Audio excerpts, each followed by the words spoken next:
Okay, shall we start? Yeah. Okay. Oh, okay, so I guess, So let's call the meeting to order. This is the November meeting of the Housing and Land Use Committee of CB7, joint with the Youth Education Libraries Committee. Our first item, oh, sorry, can I have a motion to adopt the agenda? so moved. Thank you. All in favor? Second. Any opposed?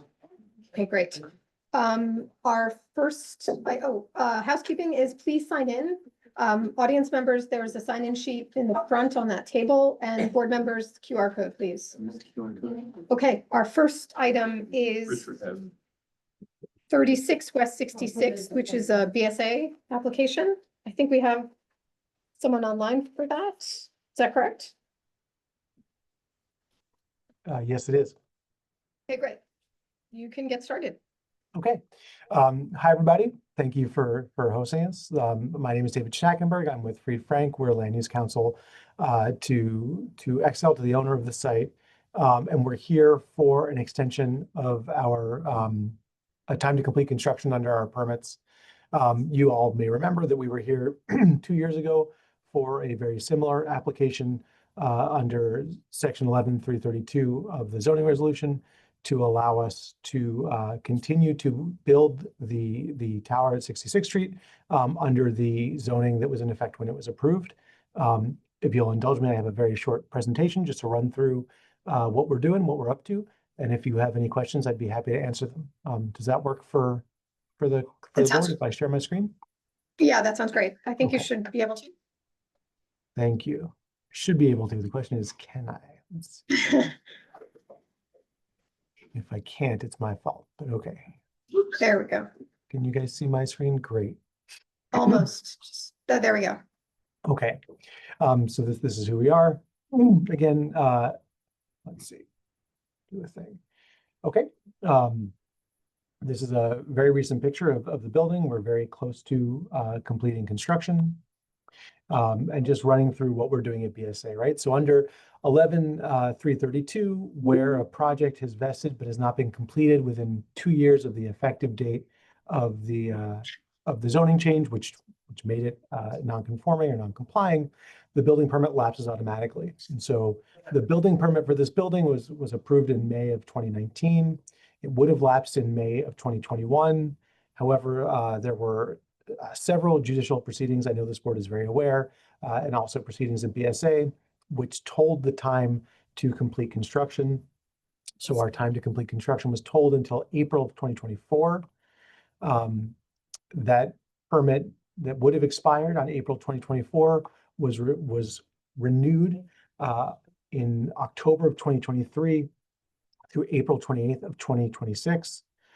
We have until 30 days after April 28th, 2026 by zoning to extend it for another 2 years. We have applied for that early. We want to make sure there's no lapse in the permit and that we can continue to build. And so on October 27th, we filed an application to further extend our time to complete construction.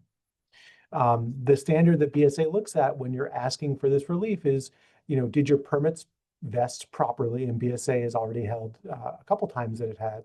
And then the next question is, has there been substantial construction and substantial expenditure in order to justify the continuation of the project? And so in its October 2023 resolution, BSA acknowledged that the project had already, there's been substantial completion at the time and that there had been substantial expenditure.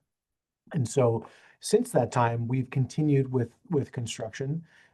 So as of July 31st, 2025, which are the numbers that are used in our application, the concrete superstructure for the building was 100% complete.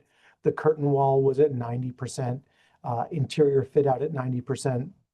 The building circulation was installed and complete to 95%, as was mechanical infrastructure and the building's fire alarm.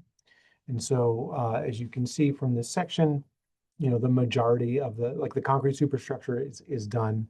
The cladding now is done since that application. And so we're really getting down to the last bit of construction.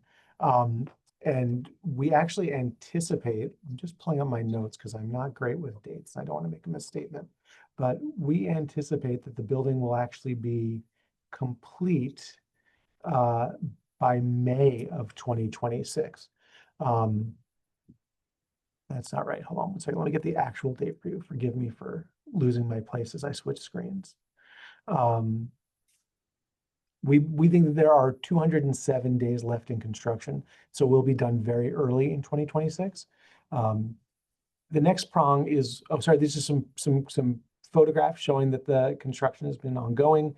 As you can see, the building is really getting there.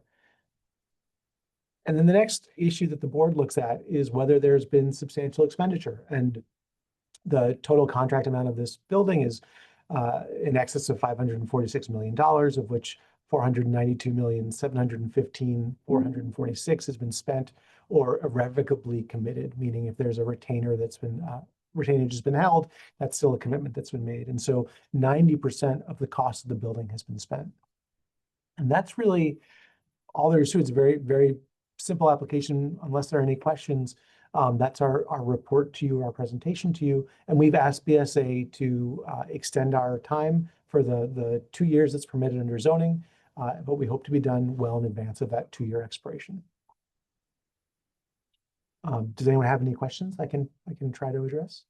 Yeah, we do have some questions in the room. Sorry. Yeah, did CB7 take a position on the prior application? Yes, we did. Okay. We approved We did? the renewal. Thanks. Yes. And just to be clear, this is what we call the mechanical voids building. It is south of the ABC site. So this is the tower that's basically almost done. Any other questions? It's funny to refer to it as the mechanical. I know, voids. I know. Just my nickname. Any other questions? Shall we call the question? I'm sorry. Did BSA opine on this at all? So we are currently before BSA. We have not had our initial hearing. We will be at BSA probably in January of 2026. BSA did approve this application when we made it in October of 2023. Under the zoning, there are two-year renewals that we refer to them as statutory renewals. BSA approved our request for our first statutory renewal, and we are now making our second request for our second statutory renewal. Pardon me, it's a little tongue twister. Thank you. Klari, We can't call a question till we have a resolution proposed, so I'll do that. sorry, Um, thank you. I saw that in the materials, there's a form for CB7 to fill out, with regard to what its position is, and I guess I'll make a simple resolution that we vote to approve the application. Great. Do I have a second? Second. Great. All in favor?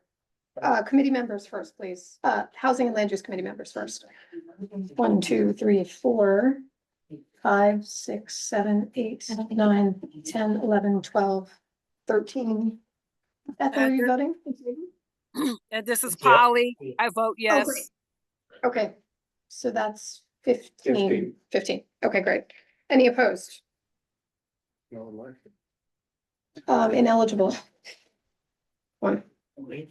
And abstaining. Sorry, I did that out of order. So that's 15,001. Okay, great. Okay, thank you so much. We will get the resolution and the paperwork to you in the next couple of days. Thank you for your time, everybody. Happy Thanksgiving. Thank you. Okay, we are ready for the Bloomingdale Library project. Where do you want us? I have a big group. You tell us what is helpful. We can vacate some chairs if that's, do you want to be here? Want to sit here? Speaking from this end of the table is usually best. We need to have Yeah, do you want to sit here? I'll get out of here. I can be very. Why don't you sit here? You can drive. Oh, is that good? Let me,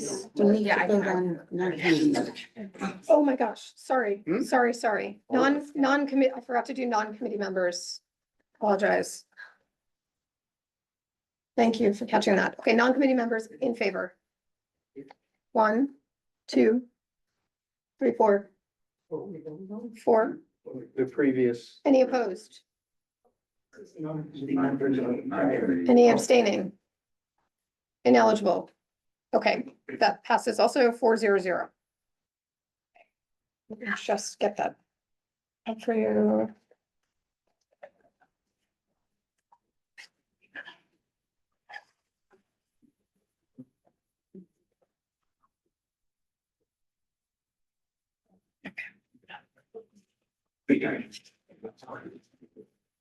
Thank you so much.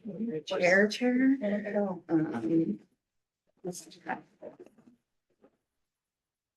Hi, folks. My name is Madison Hernandez. I'm with the New York City Economic Development Corporation and their Government and Community Relations team. We've got a big team here with us to answer your questions and present on the project that you guys have heard about over the last couple of months and present some survey results based on the engagement that we've done. Once again, I'm Madison. I'm joined by other members of the EDC team, folks who are standing here. We have Gabe from our land use team, and then Maria from our real estate transactions team. We'll also have another member joining us. His name is John. And then I'll kick it over to Frances, who will introduce her team as well. Hi, everyone. My name is Frances. I'm the Senior Manager for Government and Community Affairs at the New York Public Library. I'm joined by George Mahaltzis, our Vice President for Government and Community Affairs, Dana Sunshine, our Director for Real Estate Initiatives. We're also joined by Haida Mahia, who's the Bloomingdale Library Manager, and Jay Godwin, who's the Associate Director for the West Manhattan Network. And of course, we have another colleague here joining us. Okay. For some reason, it says the screen sharing's on pause. You would think that 5 years of doing this, I would know better. Over Zoom. No. Anybody who's good at chat. Thank you.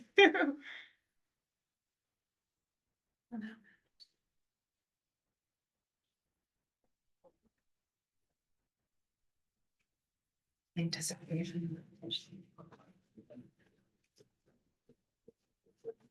In presentation mode. So that's all. Stop sharing, start again. Sorry. It won't be.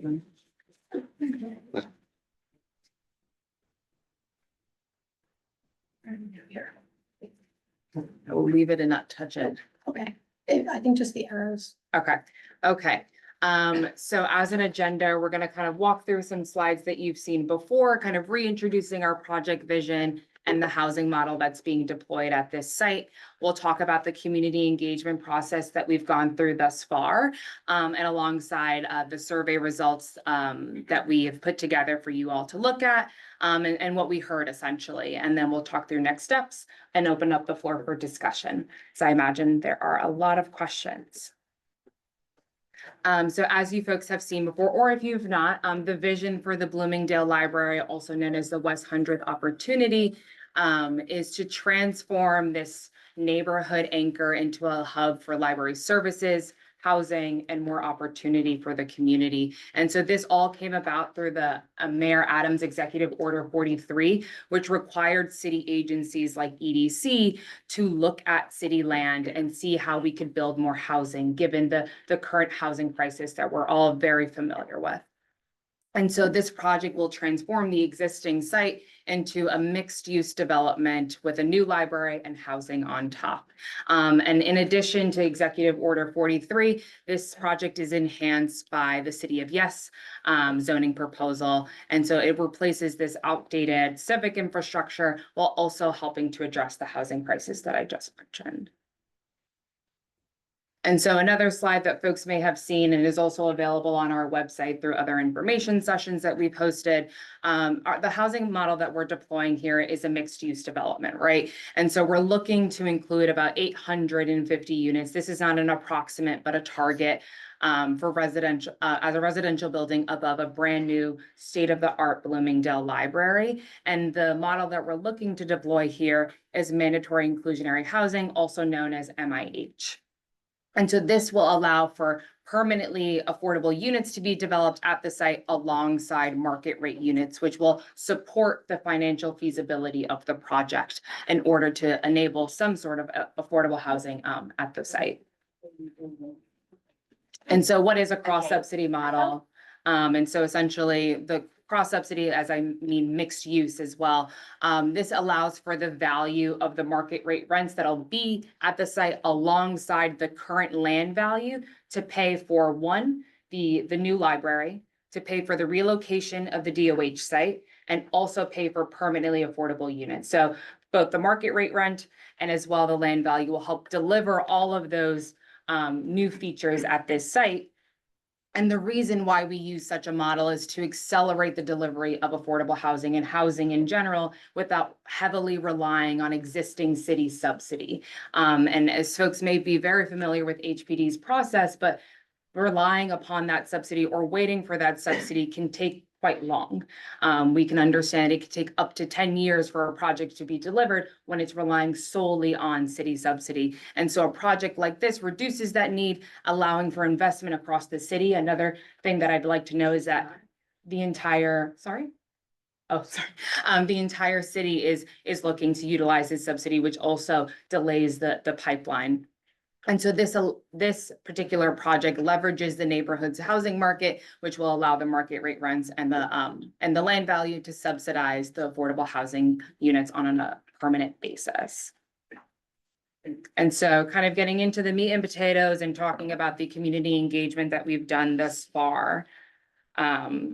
Through this board and a lot of the conversations that we've had, we've engaged some key stakeholders, including the community members, library patrons, neighboring schools, institutions, and local organizations like Goodwin Riverside, the Upper West Side Coalition of Block Associations, the Columbus Bid, the West Side Federation for Senior and Supportive Housing, a lot of groups that this body has identified for us to also connect with, and as well as the Douglas houses, and we've made contact with PS 163. So looking at all the folks who are anchors of this community and what make this community great, and looking to them to kind of see what they're looking for in a new library, and as well as this body and local elected officials.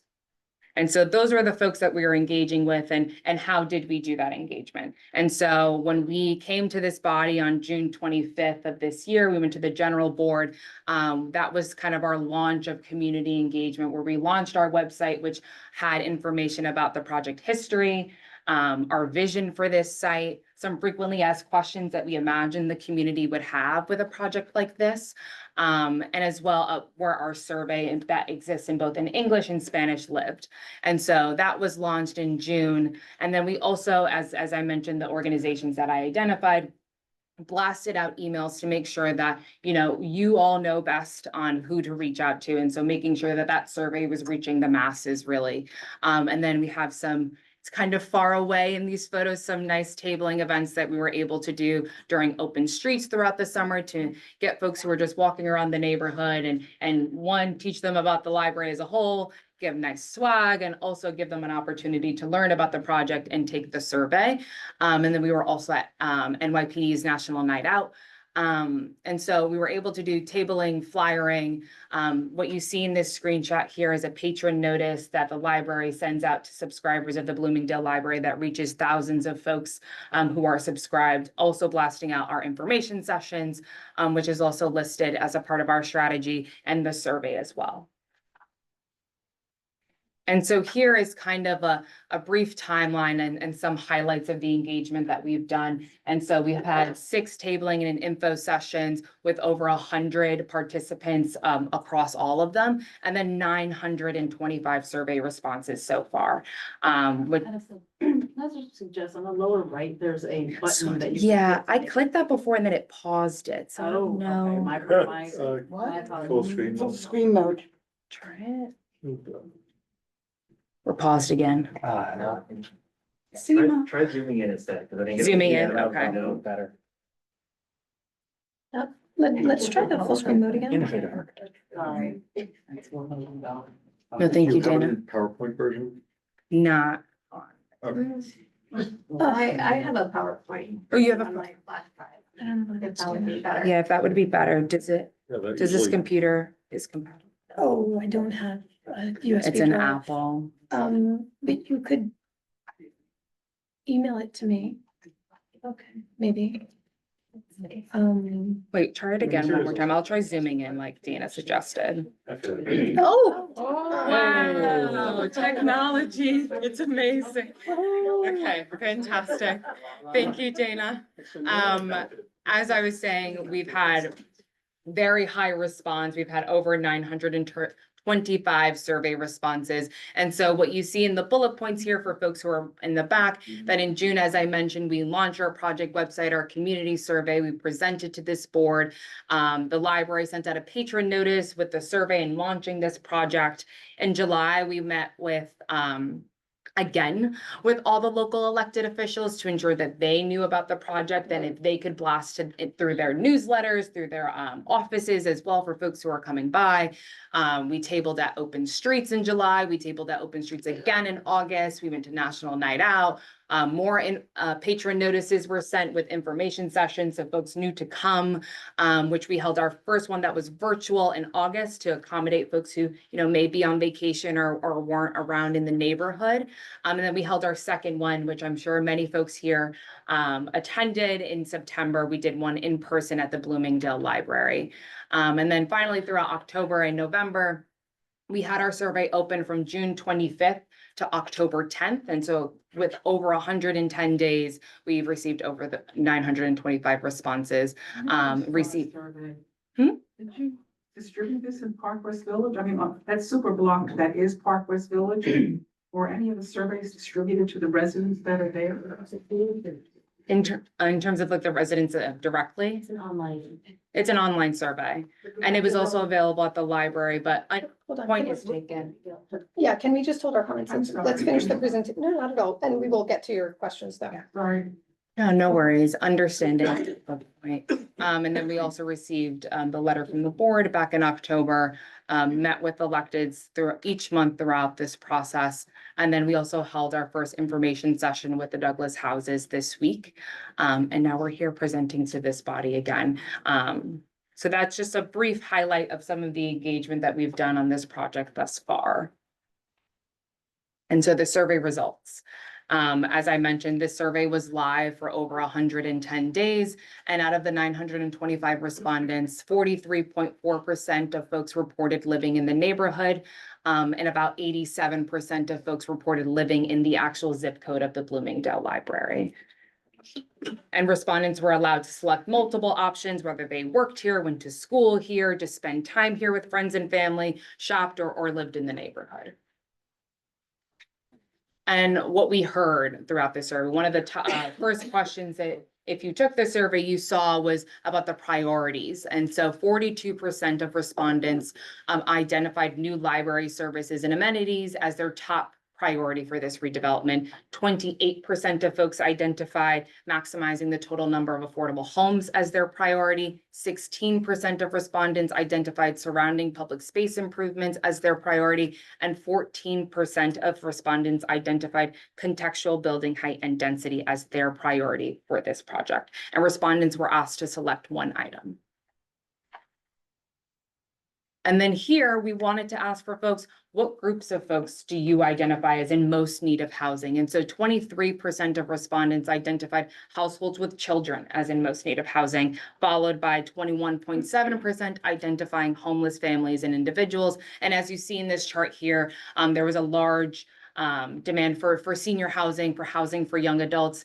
Understanding that this is a hard question to ask in this day and time where all folks are in need of housing, but wanting to get a general understanding of where the Upper West Side falls here, and respondents were asked to select two groups.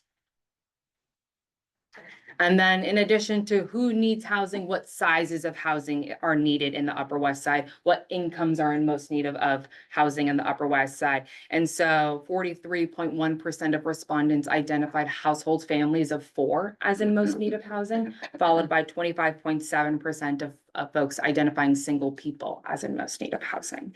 And so you'll see in the chart in the upper right-hand corner, 200 people responded families 6 and above, 270 for couples, 387 for single, and then 650 for a family of 4.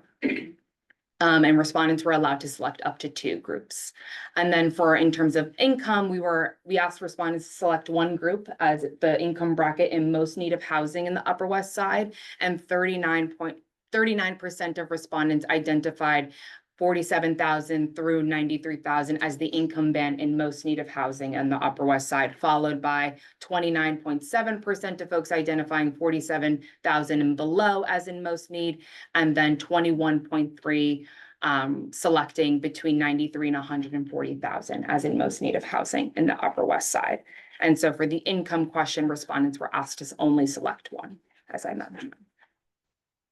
Yeah. And then outside of housing priorities and outside of what's going on within the library itself, and Francis will speak to kind of the building program that folks identified throughout the survey. We were looking at what sort of public space improvements are folks looking at in this new development. And so it was kind of almost evenly shared out, but enhanced landscaping was identified as the top priority for public space improvement at 23.3%, better public recreation at 22.4%, and sidewalk improvements at 19.3%. And respondents were allowed to select as many options as possible.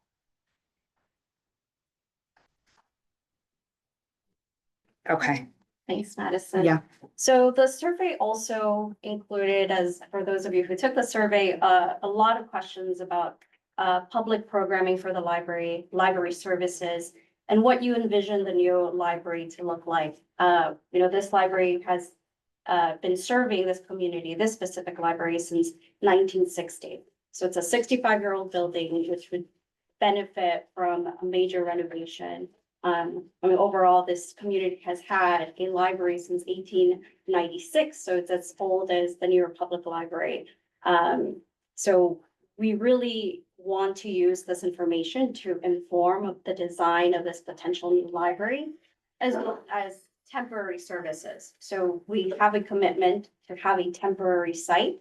So we pulled a few survey highlights from the questionnaire. So for library spaces, rated as most important, so we pulled this is showing the adult most people said that table space to read, work, rest, or study is the most important. 79% of people said that that is the most important library space. So currently the library only has one dedicated study room. In this world, post-pandemic, everyone is looking for a third place to do work, to study. Barring some minor additions, especially the teen center, the community has, from the comments, shown that they really want additional study spaces. The other one is public computers and updated technology. It's standard practice for us to include all new technology for major renovations. So that will be included as well. Reserved spaces for clubs, meeting, etc. If you all visited the Bloomingdale Library, the library currently has dedicated spaces for all age groups, adults, teens, and children. But this is an opportunity to reconfigure and think about how we can build a better layout for the community. Next slide, please. And then we also just wanted to pinpoint library services rate is most important. I don't think this is groundbreaking. People really want to access books, and they want more shelf space to have more an extended collections of books. And then, closely followed by, I think most of the services that currently offer are pretty tied as attending classes, using computers, using the community room for programs, events, etc. So overall, the takeaways that we saw from the survey and that our branch services department will use to inform both the temporary site and the new library is we obviously want to prioritize dedicated program spaces for all age groups, and thinking about how we can add space for additional use of computers, adding private study rooms for adults and teens. I mean, the teens have their own space, it's closed off, so they're not as loud. But I think there is a need for the teens to also have dedicated study rooms within that space. Updating the branch's layout to be more accessible to families with children. So currently the children's floor is on the second floor. Parents with strollers have to use the elevator. So there's a great opportunity to rethink what that layout could be. The Inwood Library, as you know, was one of the co-located libraries that we opened last year. And that has a similar square footage as Bloomingdale. So there is a lot that we can do to reimagine what this library can look like. And if you haven't visited the Inwood Library, I would highly encourage you to do so. And we can definitely schedule with the committee, we want a tour, we can Field trip. definitely do that as well. And again, expanding the current print collection and extending current library hours, including during construction. So that was a lot of the comments that we received, more of the qualitative data. If we could consider when we're closed, a temporary site, we could extend it now. It's more of like a pilot. And then there was a question about potential outdoor space. So obviously, people want to see a multifunctional outdoor space to host music, reading, gardening, and wellness programs. So I'll turn it back over to you, Max. Thank you, Frances. And so next, as I mentioned before, we received the community board's letter back in October and wanted to pluck out, in addition to what we saw in the survey, some top questions and feedback that we're getting. And so one of the top questions that we've seen is there a way to realize this program in less than 9 years? And so with our proposed timeline, the timeline that you also see at the end of this presentation is a conservative estimate, but allows for the RFP to go out, which is a request for a proposal, allows for the developer to be selected and for the necessary city processes to happen. So like environmental review and for the uniform land use review process, also known as ULURP, to happen as well. And so we need those city processes to go through in order for us to even put a shovel in the ground. And so then we'll have to relocate the library to allow for a temporary space, relocate the DOH site as well before anything happens, which is why it could take up to 9 to 10 years.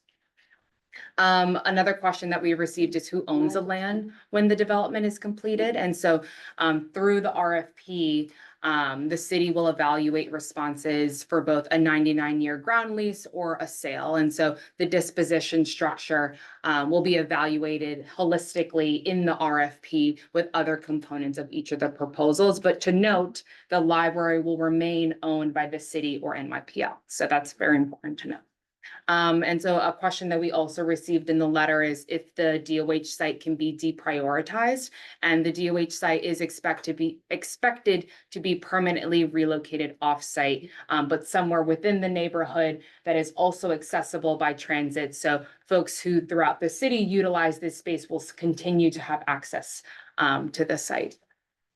We've received feedback on density and height, and so understanding that it's hard to imagine how you can deploy 850 units, and understanding that that is a concern for folks here. We heard that 14% of people identify that as a priority in the development, but the specific building design is not yet determined. And that's the purpose of an RFP, is to imagine the ways that a building can use 850 units, understanding community priorities, understanding the existing market conditions at the time as well. And so respondents, as you see on the screen, will be required to propose an approach that delivers those units while thoughtfully addressing community input.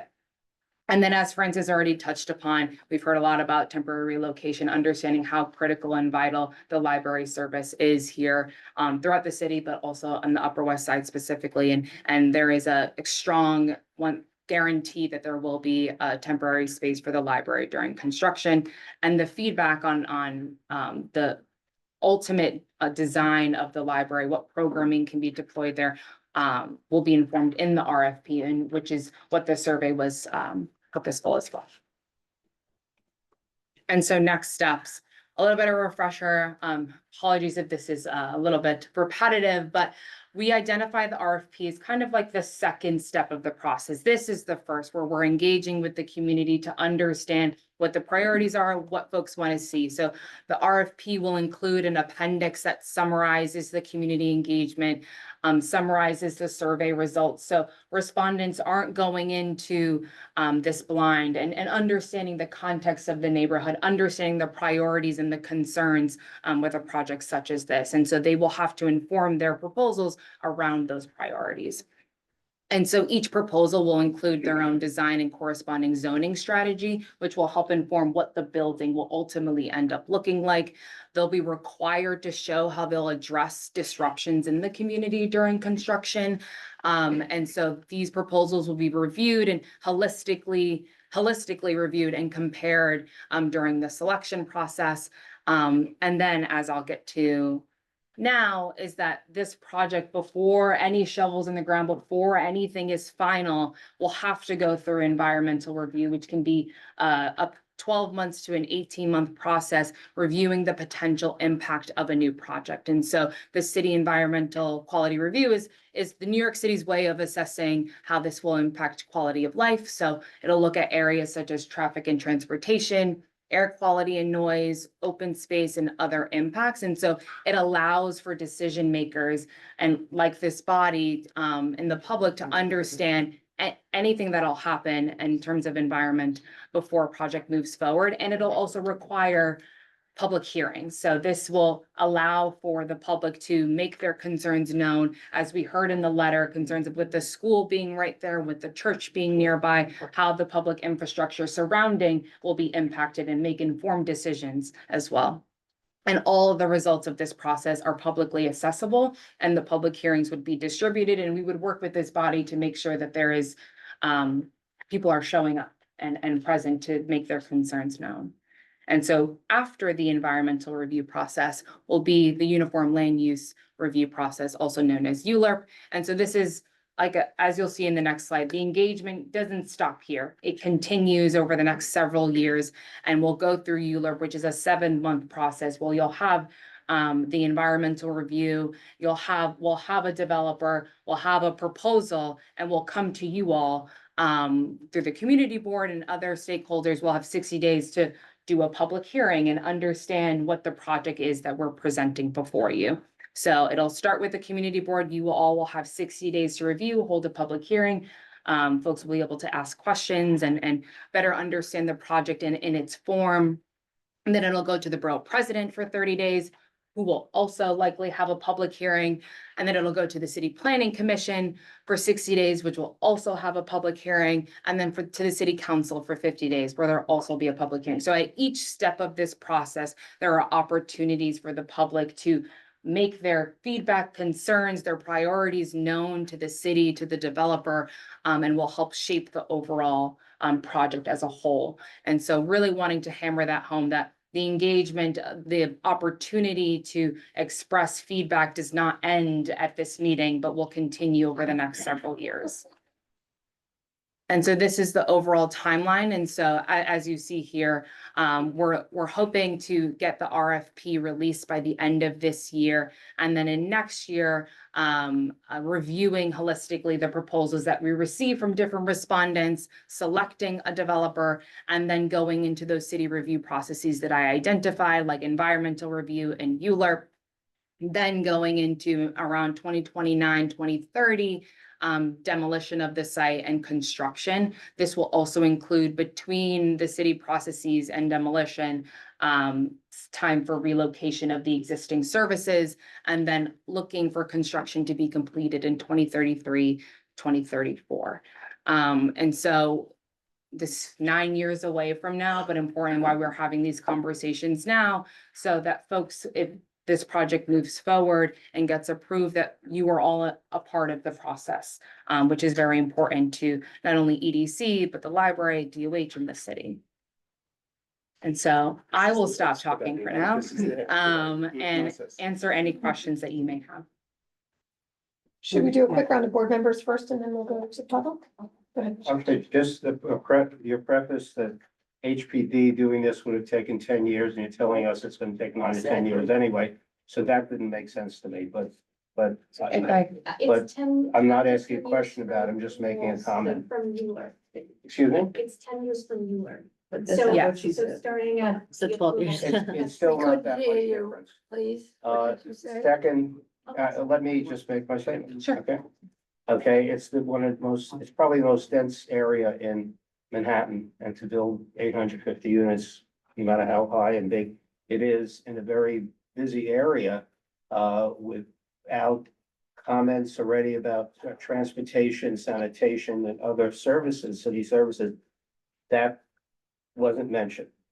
Okay, now, I'm president of the West Side Federation for Senior and Supportive Housing. Unless I'm missing something, I don't we have over 1,000 residents, and you know, two older adult centers, hundreds of other people in the community. I don't believe anyone's been communicated directly with any of our buildings. There are 8 buildings in the Manhattan Valley area, and was there any outreach? That's number one. Worked very closely with Frederick Douglass Houses. Was there a meeting with Frederick Douglass arranged with its leadership so that the people had an opportunity to understand what's going to happen at their doorstep? Thank you for your feedback and for your commentary. I'll speak to the Frederick Douglass, and then I'll allow Francis to speak as well. We initiated contact with their leadership back in July, because we understand how important, they're right across the street. There is undoubtedly going to be impact to those residents. And so understanding they are a key stakeholder in this process, we were able this week to be able to present to Ms. Quinones, who is the TA leader there. I went to they had like a Thanksgiving dinner with a bunch of residents today. I was able to present to them today and offer them, you know, the opportunity to take the survey as we've reopened it based on feedback that we heard. And so as I heard from the miss earlier, the survey is now reopened. So I would love to distribute that to more folks. And so we'll be happy to work with Seema or whoever is identified to make sure that more folks have the opportunity to take the survey who didn't get the chance to do so in the first place. What about my organization? It is my understanding that Yeah, so for the West Side Federation, we connected with Paul, the executive director, and Jenna. We initially, in July, we've been sharing the flyer, the survey information. they've agreed to share with the lister that you have. And they've also committed to attending the info sessions. Well, given that there are 300 people in one building and 283 in another building, I can keep on going 140 in another. It might make sense to have a community meeting, inviting people so they know, because many of the people have mobility issues and, don't go out at night and, some, are to themselves. So it's got, I would- outreach is done to them. Yeah, I'd love Especially to this- partner with you to make Okay, that The community meeting senior, happen. senior center at whatchamacallit, at Red Oak, older Dunco Center, has not only the 283 residents, but also hundreds of other people participate in the activities. So be glad to. I think it's We'll important. trade, I'll give you my card after this meeting. Sure. Thank you. I have a lot of questions, but I don't want to monopolize the conversation, so I'll try and keep them to two to start with. And forgive me, I'm new to the board, and so some of this may have been presented before I got here. My first question is, Mazen, to you. This is not happening in a political vacuum, right? We just had the mayoral election. There's going to be a transition. Does the director of the EDC serve at the pleasure of the mayor? Yes. The president of the CEO, Yeah. yes, he works with the mayor. Yeah, so and- is it likely that Mayor-elect Molinari is going to replace Mr. Kimball? I can't speak to that. Most likely. Okay, Most likely. so the reason I raise this is that this is a lot of effort and planning and things for a project that very well could be either tabled or killed by a new administration. And I think it'd be really helpful for this body in terms of our consideration of these plans to know what the likelihood of that is. Because I think, and also the community deserves to know. Because the entire, again, I've only been on the board since the entire conversation I've heard about this, it's just like, it's proceeding. And it seems like to defy political reality that to make that assumption. So I would just invite you to think about that and how you can communicate with us about what the mayor-elect's plans are. Because this all could be moved. Or very, very different. My second question is for Francis. Am I right in understanding that the Bloomingdale Library went through a very major renovation 2.5 years ago? Yeah. Oh, yeah. We already call it a major renovation. much There's was an it? addition, there's an addition of a teen center. And, Carrie, she's our director for capital. Hi, I'm Planning. the Senior Director of Capital Planning at the library. So we did a project there. It was the teen room, Okay, How which much? we did, and an ADA restroom on the second floor. It was a total of $2.5 million. So not in our world, a major renovation by any means. Closed for 19 months. It was including time for COVID. Sorry, I'm just saying there was a COVID hold, our money, we couldn't spend it, so we put it on hold. So it's unfortunate, we do not like to close branches. But in the grand scheme of things, that is not an enormous project, in our opinion. We think the branch definitely has deficits we need to address, including that ADA ramp outside of the branch. I mean, is not ideal. okay. I guess So- part of what I'm trying to wrap my head around, because it seems odd that there was, forgive the mischaracterization of major, that's how it was relayed to me. There was a renovation, right? There was a project. There was a project. But in the plans we've been presented with and the conversation we've had, it's that there are major deficits with this library. So my question is, why weren't those addressed when the renovation was happening? So that there wasn't, now we're gonna have the prospect for a second major disruption. I can also speak to this. This is the I am the hill. vice president for government and community affairs for the library, so one of my responsibilities is to maximize the amount of public funding that comes to the library. So in a perfect world, we would, whenever we had a need at one of our locations, that would get funded with city capital dollars. That's not how it works, as you know. Right now, we have probably system-wide about 500 to 600 million in capital needs in all of our buildings collectively. This type of replacement of a branch is something that's rare. We never get this opportunity. It's why we were so excited to do Inwood. which came out beautifully. If you have an opportunity to go up there and take a look at that branch, you should. It's why we're moving forward with a redevelopment of the Grand Concourse Library. And it's why we're also excited about the possibility of replacing the existing branch and bringing to the community a brand new library.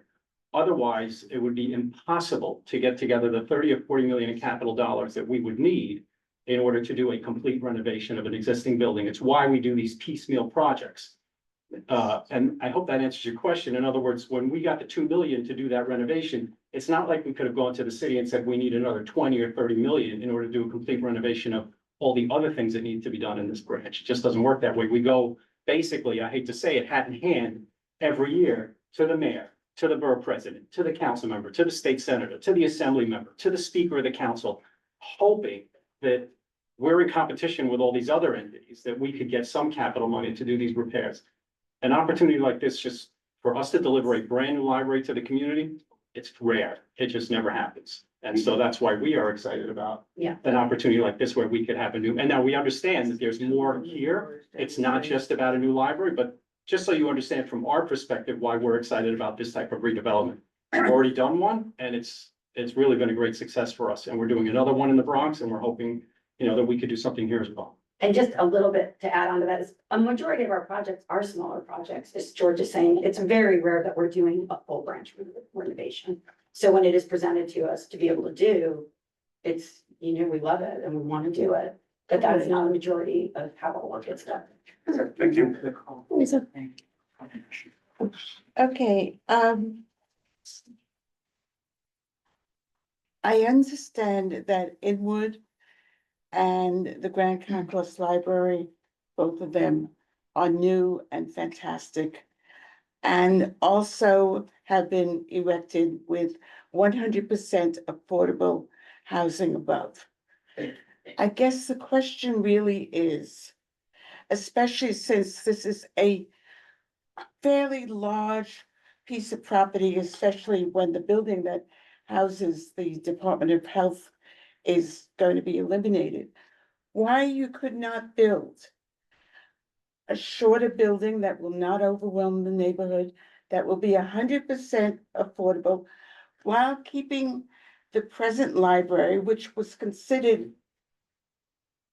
fine when you put $3 million into it 3 years ago and took 3 years to do all the renovations that you were doing. Why can't you keep the library, build a new 20-story building, all affordable? That would benefit the neighborhood and you would have more units than if you give us another market rate building that just gives us a lot of very expensive apartments and much fewer, much smaller affordable units that will not meet what you were talking about in families with two children who need 2-bedroom apartments. That is not what's being talked about here. So that's my question. Sure. And I can respond and perhaps the team over there can talk to the difficulty in raising capital. But essentially why we're deploying a cross subsidy and not just building 100% affordable here. We're an expensive neighborhood. The value of the land in which Bloomingdale sits on pays for the library and pays for the relocation and pays for the permanently affordable. If we were to accomplish building a brand new library, relocating the DOH facility, not eliminating it, but relocating it within the neighborhood, we can't do 100% affordable as it won't allow for it. There's not enough capital between the market rate rents. Why were you able to do Inwood? That was utilizing city subsidy Why can't you do and that? utilizing as well a lot of fundraising. Are we not getting it because we're a more high rent neighborhood though? That's exactly right. It's my understanding that that's the because problem, it's, is that because our land is valuable, we are going to be significantly more burdened than other communities while getting less affordable housing. Yes. So what you do with this cross-subsidy model is you build high and dense, and the end result is, a third of the number of affordable units that you get in other communities while still being a gigantic building that puts enormous pressure on the neighborhood. At the same time that we're being criticized because we do not have enough Exactly. affordable housing. But I will. And the reason why you're choosing to use the mandatory inclusionary housing model as opposed to a model that will result in more affordable housing, it doesn't really make sense. This doesn't need to be an MIH model. I will say that Agreed. the MIH model is a floor for affordability. It's not the ceiling here. And which is why the RFP process is critical, because it allows us to understand how much affordability, it allows us to understand how much it'll cost to actually redevelop the library, relocate, provide a temporary space and permanently affordable units. So that's the RFP process will really give us a holistic understanding of what's possible at this site, which is why we deploy that here. But it's what's possible at this site without subsidy, right?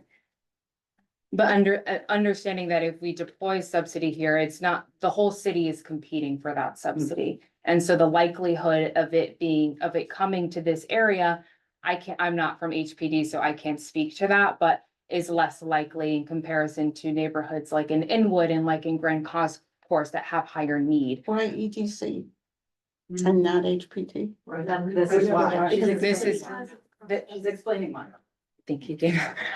But the reason why HPD is not doing a project such as this is because the land value will, there's no city subsidy that would typically go to this site. It keeps going down here. And just to add a little bit more context from the library's perspective, you asked a question about how the other two projects got done.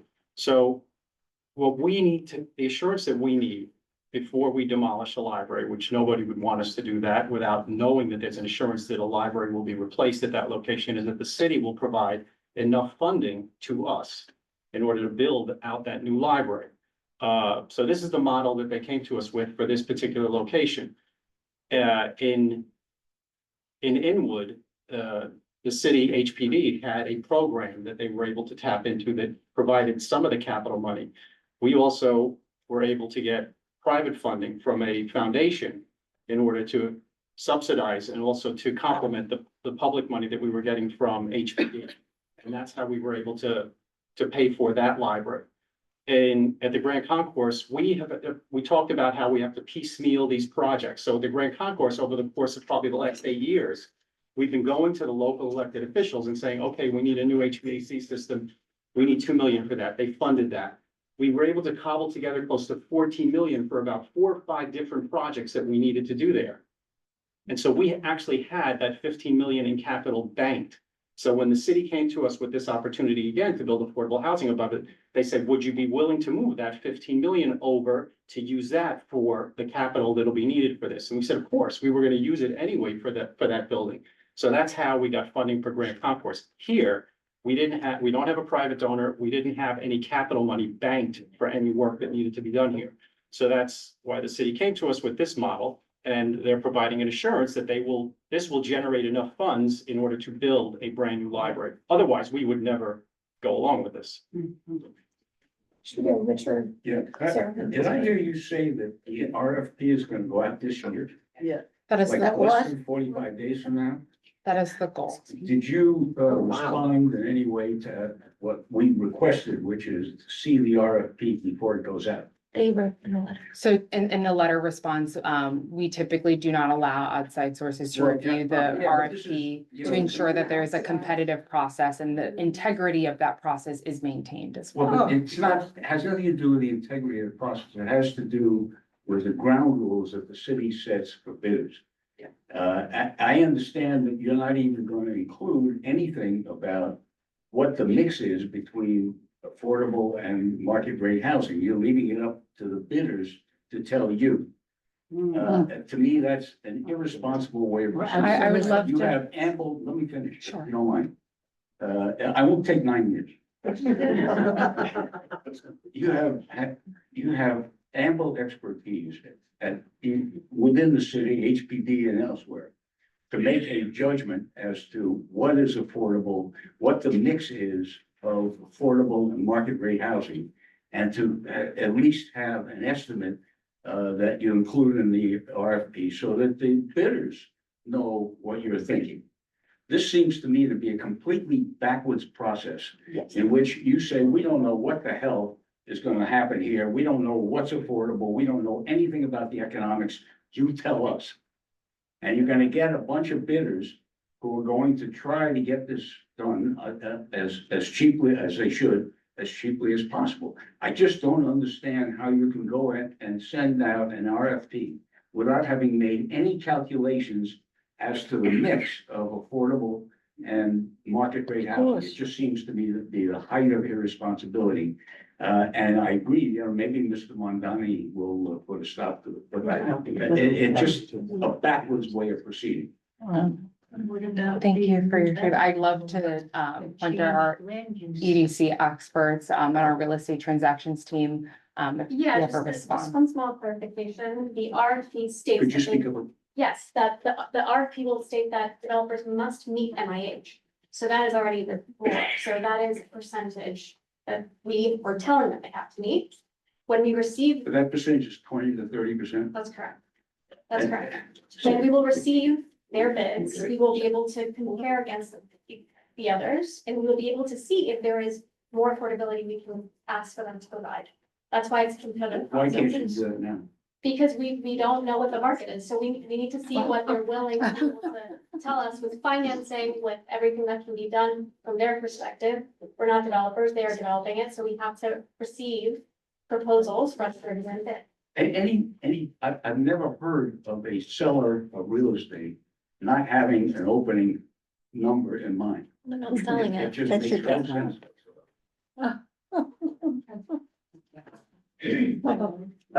Couple quick questions.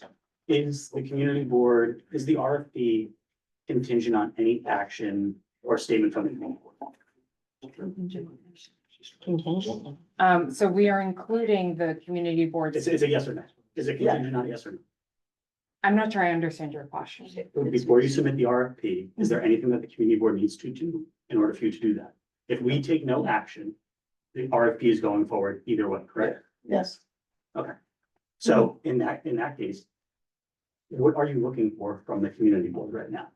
So the goal of why we're coming here is that we value and appreciate the community board's feedback, not just the board, but the community as well, in order to include that information within the RFP so that the respondent understands the concerns that are being laid out here today, that if affordability is a central concern, that that's understood in the RFP. Without that, Yeah, then so, it's a so, blank the- slate. so an RFP will go out with or without a decision or a resolution by this board, but you will take, excuse me. But you will take into consideration both any resolutions submitted by this committee as well as feedback from the public. The survey results. The survey results, survey, feedback, Right, so I think what we should do, we are running out of time to make a statement that can be included in this RFP. It is 7:30 right now. It is the middle of November. I'm guessing this is gonna go out, like Richard said, within 45 days or so. So we've heard a lot about this. I think like we spent a lot of the last meeting talking about numbers. Like I think we have to like batten down the hatches a little bit and like get down to brass tacks and start to use a lot of metaphors, but like put numbers down because that was the issue that we disagreed on last time.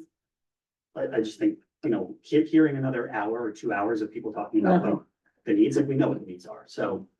We could, I don't know, that's my sense of what we should do here. Klari.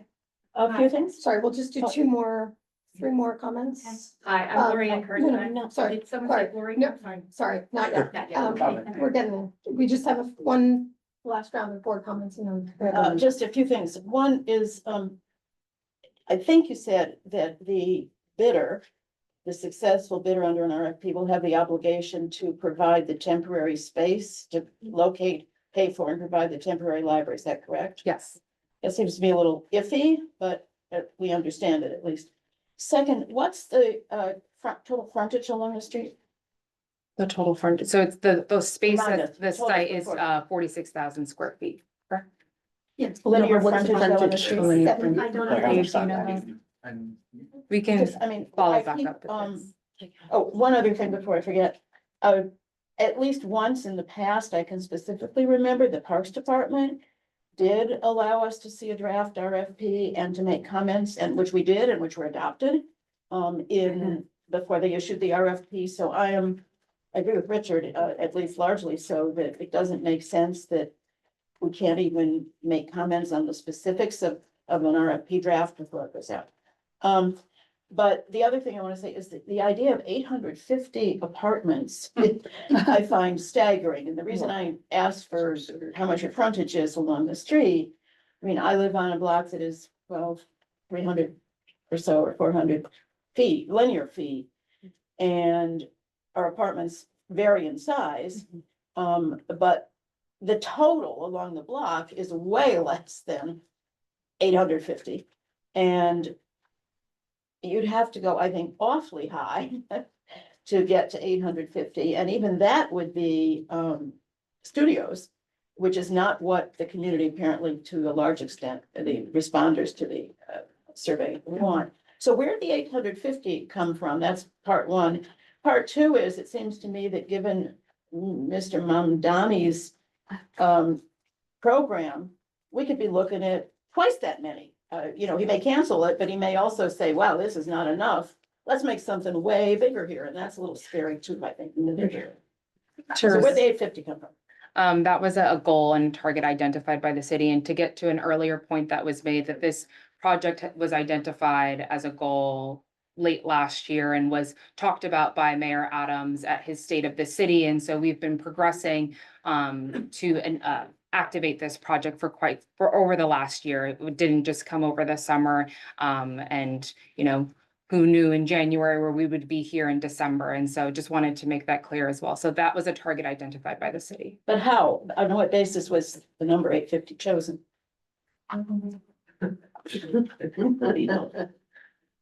Yes, there was a wheel. It sounded. The 850 is based upon the concept of city of yes. The idea of city of yes is to upzone sites, and the 850 units is an approximation of 15 FAR. It won't be exact, it may not be exactly 850 units, it could be 800, it could be slightly less than 800. Again, it comes back to what the responses will be when we receive them. But is that, I'm sorry. Oh, and I think you mentioned the point about studios, and correct, it's like for some, if the developer would make a proposal that say, we want to make these all studios.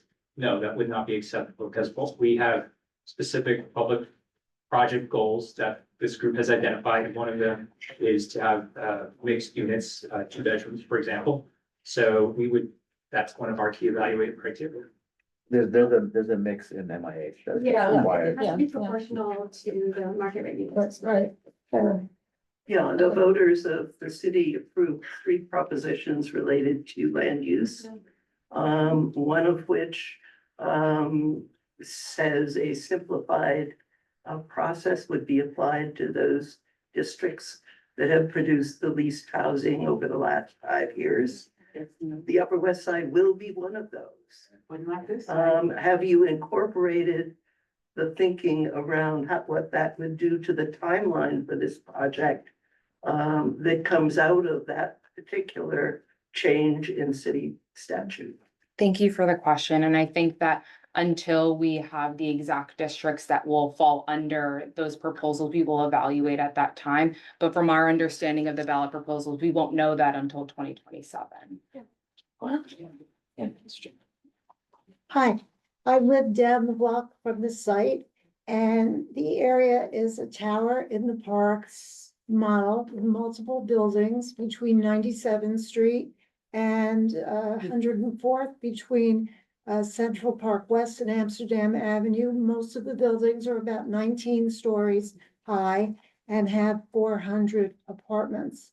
So I'm not saying anything in particular about what you should do, but basically to go from a 19-story building to a, I don't know how many, 49 stories. 40 stories. 49. Right, okay, is a bit of a leap. However, we have to make a judgment as a city and as a community about what's more important to us, the number of new houses, new apartments, because there's a desperate need for housing all over the city. including on the Upper West Side, and how many affordable units there would be. So I'm not taking a specific position. I'm just saying that it's, especially when you're removing the Department of Health building, at least you have more horizontal space. And then the issue is what's tolerable in terms of height in this neighborhood. On the other hand, you have to balance that against your assessment of the need. Exactly. Thank you. Let's go and find it. One of about the Department of Health site, it said that it was gonna be in the community district. But you said the neighborhood, community district. Community district. Okay, that could be really far. Do they have, I mean, why is it not being kept on site the same way the library is?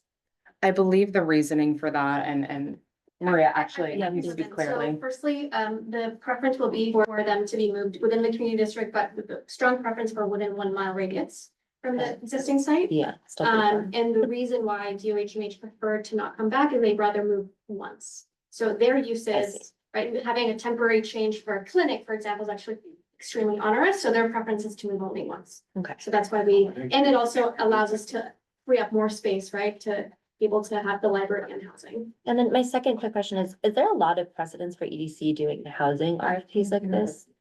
Under this administration, we've been tasked to do other affordable housing, other housing. Like the process is further, like there is, you're Yes, nodding, yes, yes, okay. there is. Cool. I've never heard of EDC, to everyone's point, I've never heard of EDC doing housing before, and this is news to me. So. EDC.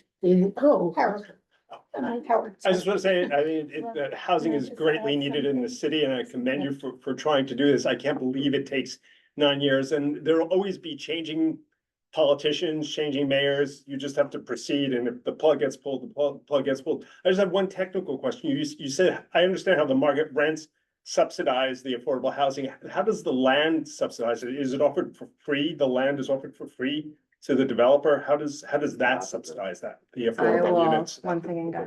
There would be a reduction in land value in order to allow for some of the extraordinary site costs, right? Like they have to demolish the building, they have to relocate folks, so that there is some sort of reduction, but it wouldn't be for free. So would the developer rent the land or buy the land at a discounted We're price? allowing for both options, just to Oh, okay. understand what we get back. Got it. And then we will evaluate what makes the most sense, but regardless, I think you already said this, that the library or the city would still own the condo of the library itself. Oh, good luck. And just one quick thing, why 860 units mentioned as something that will be included in the RFP? That number and with what distribution? I was struck, in addition to all the wonderful exact questions of my last colleagues here that are absolutely hitting the nail on the head. I just could never understand, why are you in this saying 860 and how does that all shape up? And with what? And what distribution? And what happens, how do you then seek developers? It seems childish. It seems just irrational, among other things. In terms of, as we previously discussed, the 850 units was identified as a target. It's not an approximate, as John was mentioning earlier. This could be lower than that as well, but that's just the overall goal that was provided by the city to address the housing concerns. Which would include both affordable and luxury. And market rate. And market rate. Yes. In that, roughly that number. Yes. So any developer responding would deal with that number and then try to distribute that. They would use the 850 as a goal, understanding that MIH, so 20 to 30% of those units have to be the floor for affordability for a project They such as said it was this. based on FAR 15, that's how they got the number of 850. 15? Yeah, that's what it is. Well, that's a very significant number, the 15 FAR. I won't go on, but that is, even in this neighborhood, that's a very significant, questionable number. John. Okay, I want to, I mean, first of all, I'll just note, I think more housing of all types is a need, and I hope something like that gets done. My daughter uses the library. I hope it's not offline for too long, although she'll be older at the time any of this starts anyway. Okay, I want to understand the actual flow of cash here. And I know this has been partially answered, but I'm not sure I fully get it. So the city currently owns the land and the building on the land, right?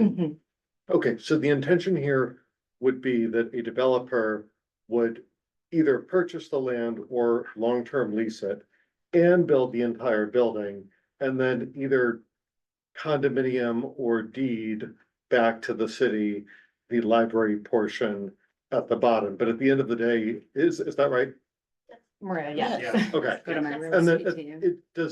would any city money go into the construction No, of the building or the that's the library? whole point. Yeah, of that's- it. Okay, okay, so this costs $0 and makes some money And because it comes it back to the gets city for $0. leased back. Yeah. Okay. Okay, so it's a net profitable thing. Where does the money go that would be leased back? Is that a general fund thing? Does it go into some sort of a housing fund? It would, the proceeds right now, well, we don't know how much we will receive, but some proceeds will go to the library, as we discussed, that library is seeking some capital funding. And then if there's anything else left, we just don't know until we get the bids, then that would go to an OMB fund. So sorry, for the library needing funding, I thought they're building the library space, or does the library need to do the interior build out and the developer would build the shell and stuff? The developer would be doing the full build out, Oh. turnkey development, no, and then if there is any excess proceeds, which there's a lot of demand on this site, you need to replace the library, you need to replace the OHMH. You need to build in the affordable housing according to what the community has asked for, et cetera, et cetera, et cetera. So if there is some sort of excess proceeds, some of that may come to the library for other capital needs, and some of that may go to OMB in the city for other capital. Okay, but the city's not building the affordable housing under this plan. The developer would build all of the housing and rent it for the restricted and market Right, but all amounts. these needs reduce the value. Okay. So I get that the 9-year timeline, stuff takes a long time. There's a lot of process involved. You have many community meetings ahead of you. Not only are we gonna have a new mayor now, this calls for 2 more mayoral elections. This thing is done. Why, the part that I get the process. Why does the beginning of demo to the completion still take 5 years? I guess that part shouldn't be processed anymore. Yeah, and once again, that's a conservative estimate. You never know what you find during construction. I'm not a developer, I'm not in construction, but I just imagine, based on previous projects, that we allow ourselves a buffer, so it could be quicker. And we would. We just had a developer in the room talking about how long it takes to build a tall building. That's a real developer, great expertise, so that's an actual number. So we can talk about that. Okay, sorry, just one more thing. There's a bunch of surface parking currently in there. I don't know that a garage would be considered part of this, but 100th Street is kind of a weird mess of a bunch of NYPD vehicles, and there's a Peugeot that's literally been there for the last 5 years that I don't think has inflated tires. But is there a plan for that street and the use of that street, so it's not like junked cars and kind of a chain link fence with a dumpster that I think goes along that section of the We parking? have initiated and have conversations with NYPD and FDNY to understanding, we've heard a lot of feedback about the double and maybe triple parking at the site. So working with them to make sure that emergency response is, vital to their mission and understanding that's not impacted, but, parking solutions won't be identified at this stage. It's not the prettiest stretch of block, and I've dodged Yeah. rats walking there at night too. Yeah. Yes. Understood, yeah. You're not the first person to identify it, so understood. Okay, that's good for me. So I'm a little confused. This is gonna be a great big building with 800 units. And if there's 20% affordable units, you're gonna get 170 affordable units. That's not very much. When you're talking about 15, and they are, when you're talking about going so high and taking up so much space and money, and you're getting 170 units, that's not good. And you say that it's just the minimum that people can bid on if it's the mandatory minimum included. NYH. But nobody will offer you more than them because they don't have. So I think you have to say that you're gonna get whatever the minimum is, 20% or 30%, and the amount of housing is de minimis. I think that respondents know that they have to address community concerns. They know they have to take this project through ULURP, through environmental review. And in order for that to be successful, the priorities that are being laid out today and have been over the last several months are made clear in the RFP.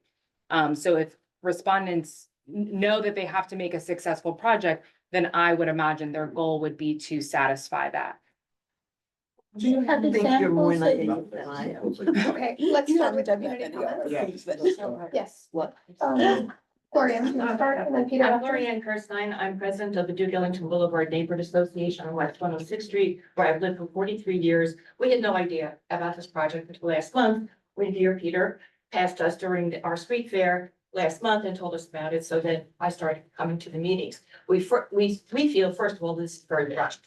To come June of this year and expect to have everything out the door by the end of this year, when usually people are not around during the summer and the like. And we up in the upper Manhattan Valley area where I live, we didn't know, in 107th Street Block Association, the only other block association I know of, didn't know anything about this. So the Upper West Side Coalition of Block Associations apparently weren't able to reach further up north there.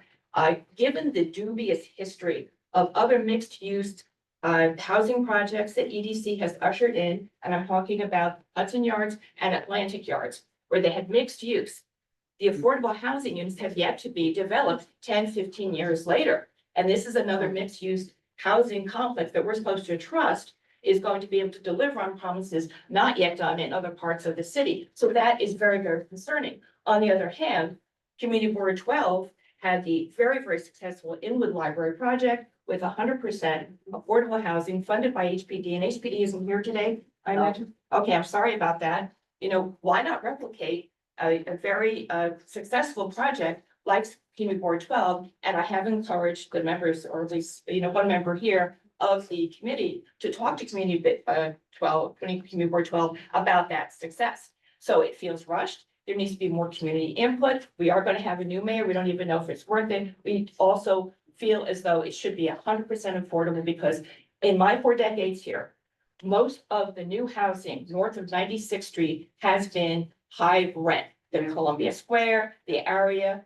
the I don't know the name of it, but on 100th South and Amsterdam, that's all market rent. Where is the affordable housing that's been built? Very little that's been built in since North 96th Street is only Westfish, right? 108, 170, the few hundred that you've mentioned. So at this point, amongst the Devon members that I've talked to, and Devon, by the way, was created in 91 to fight the crack in the community, we're all by this and need some answers and need more input before this is rushed out the door by the end of the year. Peter. Hi, Peter Arnson, and thank you for having me tonight. The library is incredibly important for our neighborhood. It is a very important piece. This needs a little bit more time, though. This is an opportunity. I mean, this is city-owned property. We have a few other city-owned properties in the neighborhood. This could be a model for how to deal with them also. We have in that location a variety of services. This would be a possibility for creating housing for seniors, for low-income working families, for service workers. And right there, you've got the library, the police department, the fire department. They are having to commute in from miles away. It would be really great to have a model that showed that we cared a little bit about them and gave them a chance to live in a neighborhood that they were working in. It's going to take some time. We've got a new mayor, however, who may be able to make this happen. They may see the possibilities here. And we've created housing north of 96th Street on a regular basis. I realize there's a deficit below 96th Street, but north of 96th Street, we have regularly contributed and taken in housing that high-income developers have shunted up to us without community engagement and with often negative impacts. This is an opportunity to change that. Maybe we pull out some of the money that the developers south of 96th Street would put into affordable housing and use it for something like this. I don't know. But if we give it some time and allow it to develop, this could be a model. And look around our neighborhood, and there are a number of other buildings that this could apply to. Thank you. Thank you. Hi, my name is Pat Lockman. I am president of the Park West Village Tenants Association. The Park West Village is composed of 7 buildings, 3 of which are on Columbus Avenue and literally are next to the library. It appears to me that there was very little community engagement. The 3 Columbus Avenue buildings have a total of 900 apartments. So you're talking about a couple of thousand people. None of us knew about this until August. So I understand that there has been discussions about this since the beginning of the year, but in terms of information to us, that did not occur. But I think we need to talk about, there's a historical perspective here. Everyone is concerned about affordable housing. Somewhere in this body, maybe in this room, your predecessors approved a lot of the current new buildings that we now have in the community that was never affordable.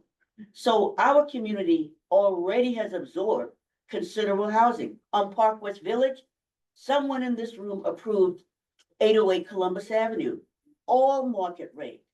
So I don't want my descendants 40 years from now to be in this room again because mistakes were made now.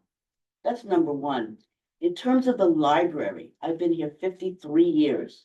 So I was affected by that library closure. And I can tell you that there was minimal services that we were afforded to when the library was closed. And I'm really having the same feelings now when we're told that we were going to receive ancillary services. I'm really having a hard time accepting that because that's what we were told the last time, and it didn't occur. So in terms of community engagement, that did not occur.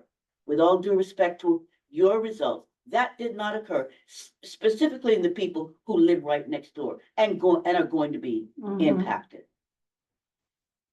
Right. Thank you. Just before you speak, so we do have a few questions online and we will get to them. We're just going to go through a few more speakers in the room first. Yes, I want to speak to thank you, the 100% affordable housing, which we come and talk about at every meeting. And we have had so many good ideas about how to raise money for the library and the building. And we have wonderful blueprints, but it's never mentioned among. I mean, if you did a survey and would you prefer 100% affordable housing over the library, or do you want market rate, 70% market rate housing in the tower and just a little bit of affordable housing? If you put that out as on a questionnaire, I wonder what the feedback would be. But I've only heard feedback that wants 100%. We petitioned, just a few of us. We have over 200 signatures, and that was just in our little area.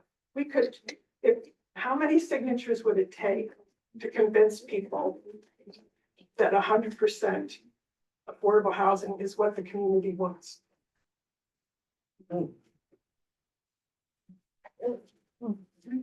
I used to work for HPD, and I worked in the development of supportive housing. Did a couple of projects with Fish. Didn't take 9 years to do any of the projects that I did with HPD. That's one thing I wanted to point out. Nothing as massive as what has been proposed here, but certainly nothing that took that much time. But this afternoon, I was just making note of some of the disruptions that would occur. And I know this will be looked at by, during the ULURP process, by the environmental impact group. But first of all, the school that is on, and I would refer to the square block going from 97th Street to 100th Street, which is the original Park West Village site, a square block that was thoughtfully planned out many years ago as part of the slum clearance program. There's a school on that site that has recently been renovated, but it has not increased its capacity. So any children coming out of a new building will likely have to go elsewhere. The disruptions that occurred during that renovation, I forget how long it took. My building is the farthest from that site, but at night I had bright lights in my window. I had the noise from the renovations that was going on there. We have been a site that has endured a lot of construction recently, and we're tired of it. Another disruption is they would have to put in a new sewer system. When the sewer system was put in to construct 808 and the buildings on Amsterdam Avenue, when they did the new sewer system, it unearthed the lodgings of the rats and the mice. And we were inundated with rats and mice, and we still have them, not as much as we had back in 2007, 2008, and 2015. But a sewer would also necessitate closing sidewalks and disrupting traffic. Again, we've got a fire station there. We've got a police station there. We've got emergency vehicles trying to get through there. Not to mention, someone mentioned the police cars and the firemen's cars that are double parked on the sidewalks. And it's just too much going on at that site already. The lights during construction, the lights that would be shining into our windows all night long, and the noise they're too much. Now, if there's anything that's built there, I'm for no building whatsoever. But if you have to build something there, you can build a low-rise building and you can make it available for senior citizens. And there's funding from the state, the federal government, or for veterans, but there's funding for other types of buildings that not for market rate buildings. We've got market rate buildings. We're surrounded by market rate buildings. It will also push the price of what used to be the rent stabilized buildings in Park West Village. They're now trying to rent 3-bedroom apartments for $15,000, and they're warehousing apartments. There's just too much going on that's not being addressed. We don't need a new building there. A new 52-story building. Someone said 520 feet. That's 52 stories. Okay, Ilan, I think you're there. Sorry, 1 second. We're just gonna do one online person and we'll come back to you next. Yeah. I guess I keep hearing how there's not been enough review. 10 years tells me we're gonna have too much review. We can't keep sitting around this room. Every time I dial into one of these meetings or another hearing from the city, it's we don't have enough housing, we don't have enough housing, we don't have enough housing. The reason I'm restricted as an owner of what I can do with my building is because we don't have enough housing. We can't always use that as an excuse and then not actually respond when there's an opportunity to build something. And so, if anything, I'd be challenging us, how can we move this faster? What do we need to ask the new mayor or city council to do to remove all of the blocks in the way so that we don't take 10 years? In 10 years, we're gonna need way more housing than we need today. So that's one question. And the second question is, for these MIH units, what mechanism exists for these permanently affordable units to make sure that they remain economically viable in the future? We have a large number of units in the city already that are insolvent and can't cover their bills 100 years after they were built. How do we make sure we're not creating a future problem for ourselves in 20, 30 years when AMIs don't rise as fast as property taxes or other city expenses? Yeah, if I understand the question correctly, there would be an HPD regulatory agreement that would govern the affordable units. So they would have to be, they would have to adhere to the regulations that HPD puts forth on maintaining affordable units. So, that would ensure that. But those are tied to income in the neighborhood. Those are usually tied to a percentage of AMI. And my question is, if incomes don't rise as fast as the next mayor 20 years down the line raises property taxes, whatever it might be, we're gonna end up with another batch of insolvent units that maybe even end up warehoused again. That's what the rest of the market rate units are for. It's cross subsidizing it, so it always stays on market rates. There's no guarantee that those will be offered at a rate high enough to cover those costs, right? At least in the rent stabilized world, the RGB can raise rents by some amount. Sorry? Around 600 of these 850 units are not going to be rent stabilized.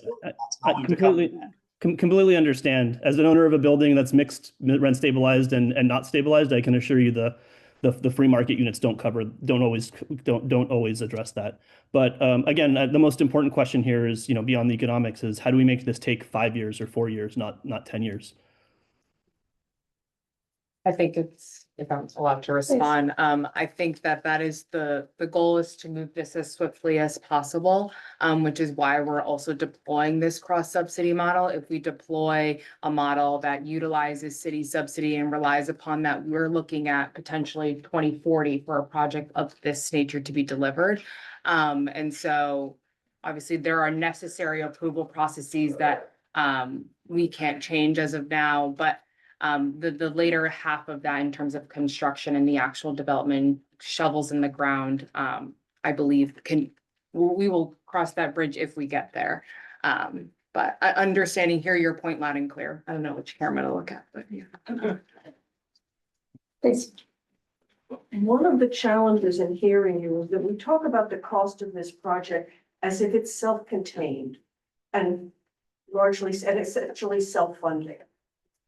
But it's not self-funding to the city, because we haven't talked about all the auxiliary things that have to happen to take it from being a set of empty apartments to being a place where people live, that have subways, that have buses, that have garbage pickup, all of the challenges to this other functions of the city. And as I understand it, that doesn't come into environmental impact, where we start to look at those costs. So the statement that this is self-funding isn't really true. And I think it's a misrepresentation. When and how does that get incorporated into the conversation? So as you mentioned, certainly during the environmental review process, then it is well, in the RFP, respondents have to address how this will impact the neighborhood. Am I mischaracterizing that? But that's true. I mean, the environmental reviews will know if there are more needs for buses or transit, and then there are mitigation measures. You know more than I do about this. So then the developer will have to pay mitigation measures in order to be able to get through environmental review. So the developer would pay for enhancements to the subway station? Well, buses or garbage? It is. When is it determined? Garbage pickup is. They have to pay for their own garbage pickup, right? The building? I don't know the answer. I won't opine on that. Let me tell you something, when 808 was constructed, every Monday morning on West 97th Street, there was a pile of garbage from 808 because that consideration was not contemplated. It starts on Sunday. Let's take a last couple of comments. I think there was one more comment. Or two. Oh, sorry. Thank you. And then we'll go next. I lived in the neighborhood for about 55 years or so. The traffic congestion existing is so bad that first responders often can't get, you hear the sirens going. They can't get down the block from 97th Street to, from Columbus to Amsterdam. They just can't even get there now. This is, the traffic congestion will be exacerbated. The firefighters know, but they no longer have a voice in the city. They had a great voice after 9/11 when everyone respected them properly as the heroes they were in our city then, but their voice is diminished now. Nobody gives a damn about the firefighters or, the city itself no longer gives a damn about them or the police and their needs. They're complaining to us about the traffic congestion that they can't get through. And I don't think if you proceed, there's no way that's going to be mitigated. You can hire you could hire some of the traffic consultants who will tell you anything for a fee. as they did in previous issues where they lied and lied and lied about the congestion. We still have congestion. You really have to pay attention to it. This will affect the health, safety, and quality of life of thousands and thousands of people who live there. And I just think, this is a disaster. I went to your meeting at the Bloomingdale Library, and at that time I raised my hand and said, you know, you really need to do a survey.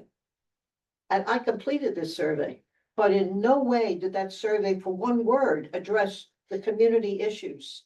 It was a survey that was just didn't need to take place. It didn't address the community's issues at all, other than the library, which we respect and love this library. We have great affection for it, but it didn't address the transportation issues. In rush hour, you can't get on the 96th Street crosstown bus. This is a transverse issue from 96th and 97th Street, even though it's 100th Street, the transverse through Central Park will be affected. It's practically at a standstill in rush hour. This is a ridiculous, absolutely absurd proposition. And the fact that you think it's already almost just going through the motions that the city has deteriorated to this point. I don't know why the hell Mayor Adams didn't realize Gracie Mansion, you could put 850 units right above that. That's public housing. There's an idea. This is absurd, really, and it's a danger to the community. This is along with what this woman just said. I was also at that meeting in the Bloomingdale Library, and someone asked about parking facilities. And you clearly mentioned there will be no parking because we're in a transit hub. No one will need a car. That's what when people asked, will you be providing parking? And you said, oh no, it's a transit hub. And also I'm wondering how much you have experience of that actual library. Do you know that 7 days a week it is a de facto child care center at all hours of the day? After school, it is the hub. It is one of the only places in the area where there is safe child care. Kids go there from all the schools by themselves and they stay there. These are serious issues, aside from the fact that you are not providing enough affordable housing. And maybe you have not taken into consideration the changes that this woman mentioned with the new ballot proposals. Could we clarify the parking question? Can you clarify? Yeah, the Department of City Planning, we are in a, Can't hear you. in the Department of City Planning has designated where the library is as a really transit-rich zone, so there is no required parking for development in the area. Transit rich. Now, I would point out that in this community, we've already established the census data that only 21% of residents in this district have a vehicle. Anywhere. So There's like- nearly 80% don't own a car. There's like 7 bus stops within a block and 2 subway lines within 3. We don't need parking here. The cops and fire. There is no parking below 110th required. Hold on. Period. Given the congestion of cars, double, triple parked on that street, is there some accommodation that could be made in this project to get that off the street? I think we'd have to release the RFP and see the potential, like that's the only way to understand how to address the issue is to get. But it needs to be in the RFP. But remember, City of Yes banned parking minimums in Manhattan, so they actually can't have parking minimums. Just against the law to require parking in Manhattan. The fire and police So they can't put an folks RFP come into required that to develop. we have area and park their cars. Because they live out of town, they live out of the city. So how many people own a You have to car be a resident. here is not actually relevant It's not for that relevant, law. right. Thank you. Parking on the sidewalk is illegal, like just enforce that. We did address that. We've begun outreach with NYPD and FDOT about the issues at hand. So if the project were to move forward and if we were to issue the RFP, those would be conversations that we continue to have with FDOT They don't and have a NYPD. voice. But to the large point, we don't have a solution right now, but realistically, if this project were to proceed, this issue would have to get solved. I think there's also members of NYPL or, NYPL who are here who are aware of the childcare needs at the library. I think there are folks in the room who do see the issues that you've raised about it being a community asset, and I think they're largely supportive of the project, very supportive of the project, and can speak more to that concern as well, but. We are encouraged by a library that's full of kids and children. I'm sure the librarian said, well, she's smiling. That makes our hearts soar when we see that. We don't look at that as a negative. We would, and we're also excited about the opportunity to improve our physical spaces in order to welcome even more kids in the community and more people, and to allow them to really enjoy and use the library. I mean, we have an amazing staff now. Yaruss here, she's a branch manager. We don't view a library full of kids as a negative. Maybe I didn't understand. I think the disruption is gonna make like. Where are they going to be for 5 years?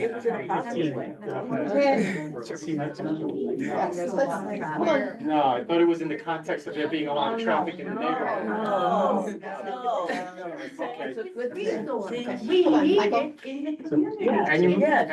And you have it, and this project would actually allow us to improve that.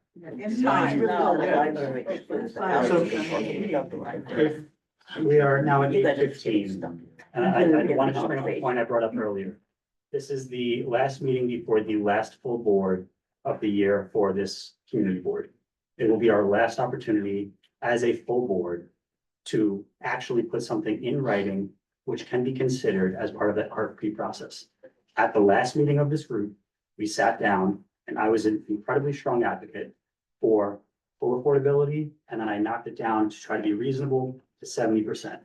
That was met with a lot of conversation, and that was very fruitful conversation. Ultimately, we decided on a resolution that I opposed, but that went before the full board was drawn, that made no mention of a specific amount, and it defaulted to the MIH. I think. No, it didn't. It said the deepest affordability, the most affordable units at the Yeah, deepest yes, sorry. affordability. There, It was specific. yes, yeah, but there was, I apologize for this characterization. There's not a specific number. My recommendation at this point, this hour, we have an hour and 15 minutes to try and, I think, get something down, at least as a starting point that may be reviewed further, is to start with that language that we had. And I've thought a lot about this. I talked to Adam about this. I understand, and I hear from all the experts and the folks who are working on this, why this is a mixed use, why there is a preference for this to be mixed use. I think I also hear a lot of the concerns of the community.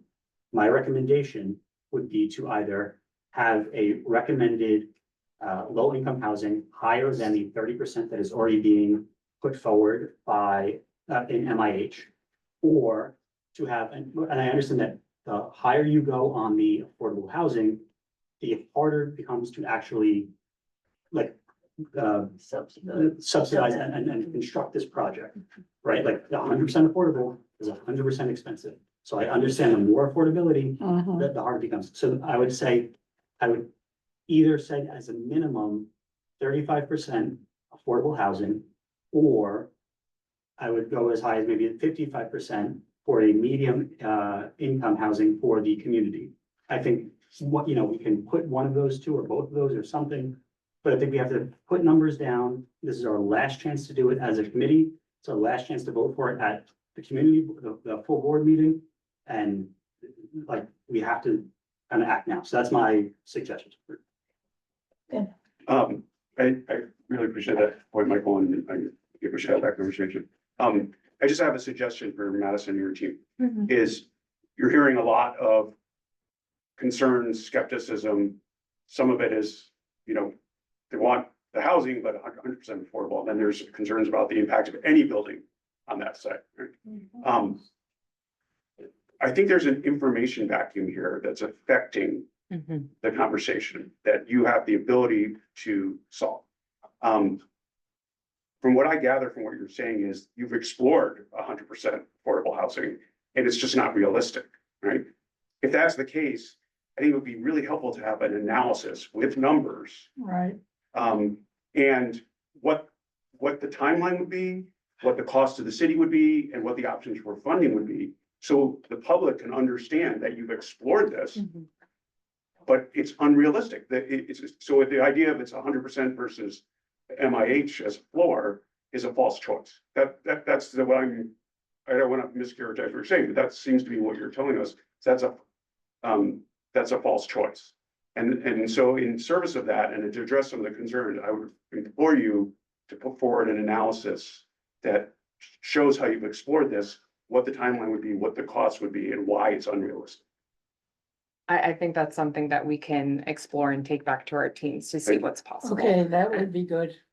That's a high priority to try. And as I've mentioned previously, the community survey is open, and so folks who haven't had the opportunity to take it, we implore you to do so. That's not the only way he's talking about it. Understood. I do. December, April, December. You can email us, and some of you have already done this, email us your comments, your testimony. Yes, we have, and you sent an excellent letter. Thank you. Absolutely, yes. We will compile all of that and send that on to the team, so And- that they and- have that in your words. Yeah, Sorry. I'm gonna keep out of most of this conversation, partly because I know too much. I just want to introduce two things into the conversation. Everybody on this committee knows too much. Well, everybody thinks they know too much, and I know too little. But with that said, there are two things. One, I want to answer the parking issue. New parking requirements to community boards 1 through 8 in Manhattan ended in 1982. Okay, it has nothing to do with transit zones. Thank you. I think there are a number of people in this room who were not on the Upper West Side in 1982. There were some people who weren't on the earth in 1992. Okay, transit zones are much more recent than that. They're a few years old. There's no parking requirement. Number two, some RFPs draw no responses. I spent 20 years answering RFPs from every city, state agency in creation. That's what I did. That's how I got food on the table. And there are two that that got only one response. And we were the designated, or my group was designated for 2 of those. One of them we built, but it took us from 2006 to 2018 to build it because of all the blips along the way. And it was only 200 units, and it was 100% affordable, and the land was free from the city. The other one, the agency simply could not justify our land price, which was 0. They wanted to sell the land for money, and they couldn't get that, so they didn't do that process. But it's very possible if we structure this in a particular way, we may not get 20. If we ask for 100%, you might not get 100%. We might not get 25. We might not get 20. Because even if you have a willing developer, they have to go back to their lenders. And, somebody in the room mentioned federal senior funding. Federal senior funding was section 202, which basically ended in, drumroll, 2011. There was a little bit of leakage in 2018, but basically it ended in 2011. There are other ways of building senior housing, but you have to be exceedingly clever, and you have to work with the city and the state to do it. There is no federal funding. So these are, I'm not gonna go through the whole issue of reality. We have to see if we can structure something that they can actually put out on the street and get something responsible. I've made a suggestion which actually is sort of on the table. If you don't have the Department of Health building, you have a site. You can build an R7-2 building, and you can actually get other parts of adjacent sites to get you more FAR. That's floor area ratio. And you can build a pretty decent building on it, and it can be 100% affordable, but it's not going to be 850 units affordable. You have to decide what it is that you want and how to get it, and then stretch it a little. Otherwise, we're not going to get any units because there are no more city sites on the Upper West Side. The Upper West Side sites that existed 10 or 15 years ago, they're gone, they're built on. And the only thing that's left is schoolyards, which for some reason were not tremendously popular. And we have the chair of the education committee here, and and she's been through that, and I've been through that. It's not a real good. thing to tear down schools.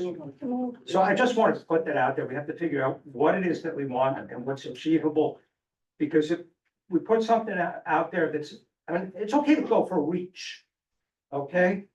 But you can't get off the top step of the ladder for a reach. You fall, you get nothing. That's an ambulance call. Hold on, Anyway, enough said. two quick questions. People online are asking where they can find the survey. It should be on EDC's website. I can send you the link afterwards. I didn't see it on, is this the site? I didn't see it on the site. Okay, scroll up. Yeah, I was looking at that before. Perhaps I'll check in with our marketing team to put the link back on the website. I think perhaps when it closed, it was removed off the website in October, but I'll send you the live link for it to be distributed in the meantime and have our team adjust. Okay, and so for the people listening online and interested in the survey, I dropped into the Q&A, the URL for the EDC page. Check there tomorrow. Yes. Check I that can try tomorrow to- for the survey. Tomorrow by end of day. One other thing, so there is a question here that says, I'm just gonna read this, it's a little bit lengthy. What are the developers doing regarding the toxic air smoke, which has been a result of the construction on West 66, 67th Street? The pollution and disturbance these buildings are causing. Is that for the other? Hold on, it's about the construction that will happen here. The pollution and disturbance these buildings are causing is having an enormous impact on the residents who have been living here for a majority of their life. This doesn't fit the community to have a huge building of 1,000+ residents. It will devalue all the other communities, let alone property values and rentals for the next 8-ish years. We're not notified of this until recently. It's a huge impact, especially on the elderly who've lived here for 40+ years and may not have the means to pack up, et cetera, et cetera. So environmental air quality, I think, is the question during construction.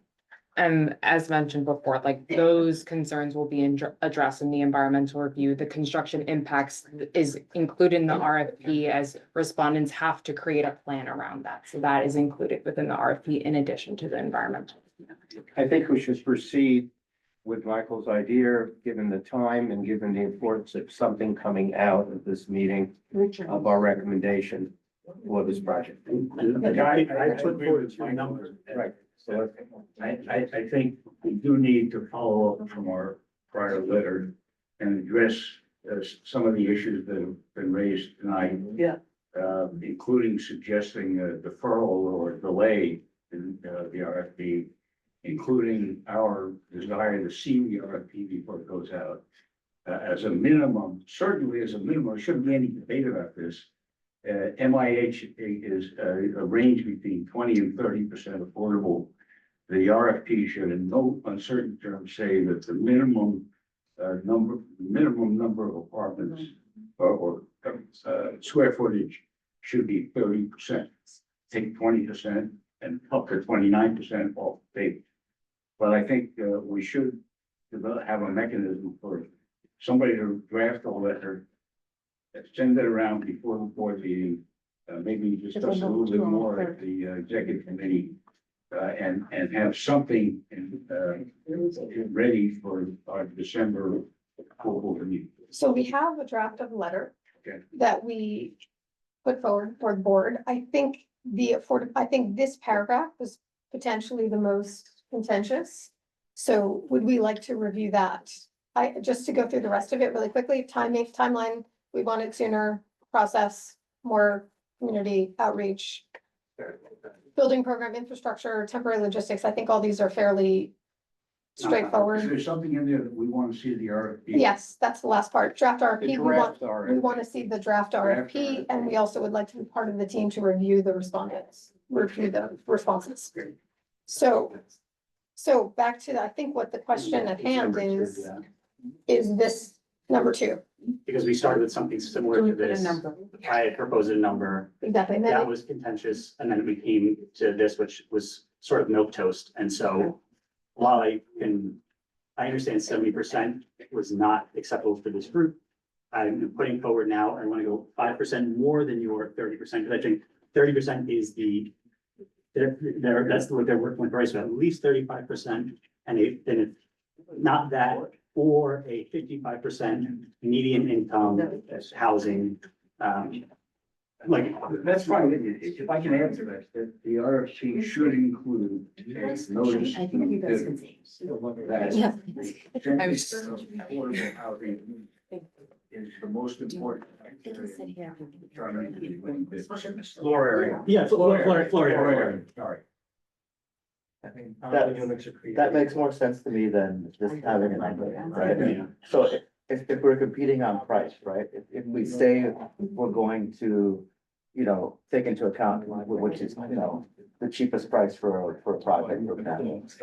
As long as that issue is, as long as that concept is there, it's only for us to say that like, you know, $10 is right in total. That's obvious and it follows from what we're saying. So likewise, as long as we make it very clear that we want to maximize the affordable unit, us putting a number out there is somewhat arbitrary, right?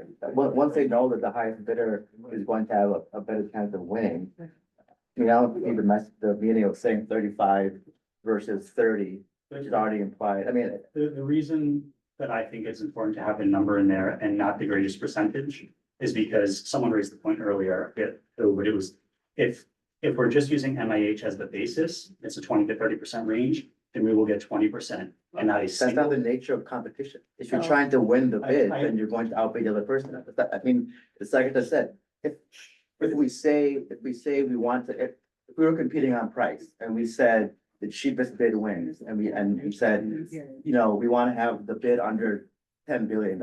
It's not like we're gonna get a million bids at $10 billion. It's just the nature of competition. I understand it, but I think I feel like we have an obligation to the community members who continue to show up to these meetings, who are asking for specific numbers to include a specific number. And I feel like I don't have the data. I don't know if you do or if anyone does, but I would love to see instances where an MIH was put forward and the number of affordable units was greater than 20 or 30%. If that data exists, I'd love to see it. Unfortunately, we may not have that opportunity in this short timeline, but. Wait, just to clarify, Richard, you were saying 35, at least 35% and I think we can have a minimum number, but also a statement that the RFP should advise bidders that the higher the number of square feet devoted, or percentage of square feet devoted to affordable housing is the most important criteria. That would be the preference for the developer. The true developer would be the greatest number of. But shouldn't that be directed at? Yeah, sure. Sure. Not to the developer. That's what we're doing. Correct. No, meaning it's We're writing a letter to EDC. We tell EDC to tell the developer in the RFP. The way it's usually phrased. But not to take into account, shouldn't we be more specific in saying the number one priority for deciding? For the evaluator. Yes. It's not preference will be given.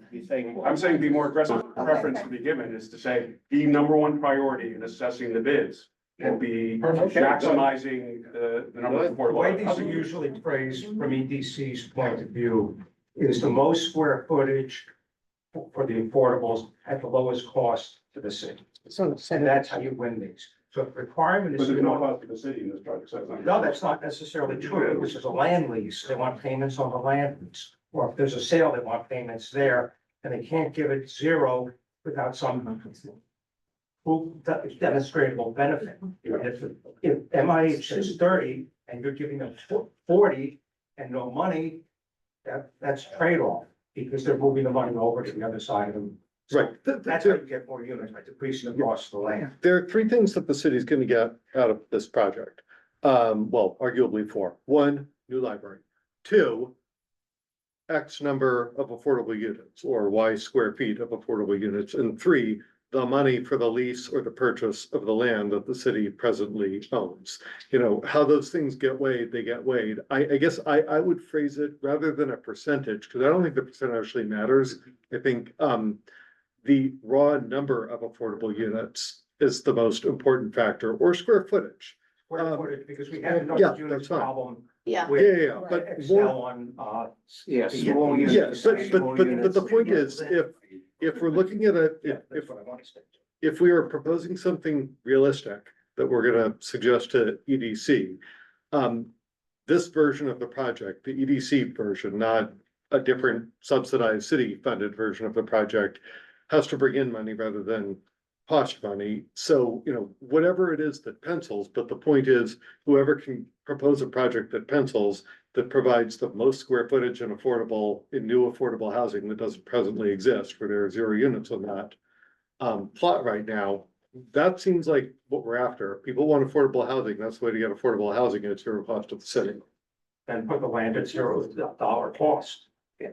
So minimal dollar cost, and the delta of what the city gets between MIH and what is actually lost. That delta becomes the land payment. I mean, I'm not looking to make this super complicated. I actually. No, but that's how. Hold that's how on. development- I want the most housing possible on this market rate and affordable. Yes. So we're not writing this for a developer. Hold on, frankly. hold on. But the problem, I think, with saying we want the most square footage possible is that could then throw it into an AMI of 120% or something that all of a sudden, so we might want to say something about AMI bands as well. No question about it. Sorry. Yeah, so first of all, our letter was very comprehensive and very good, and I don't think we need to add much to it, but secondly, number 2 there that Seema pointed out, which does talk about, percentage of units. I think we all have come to learn, we really mean percentage of floor area, and ought to fix that in some way.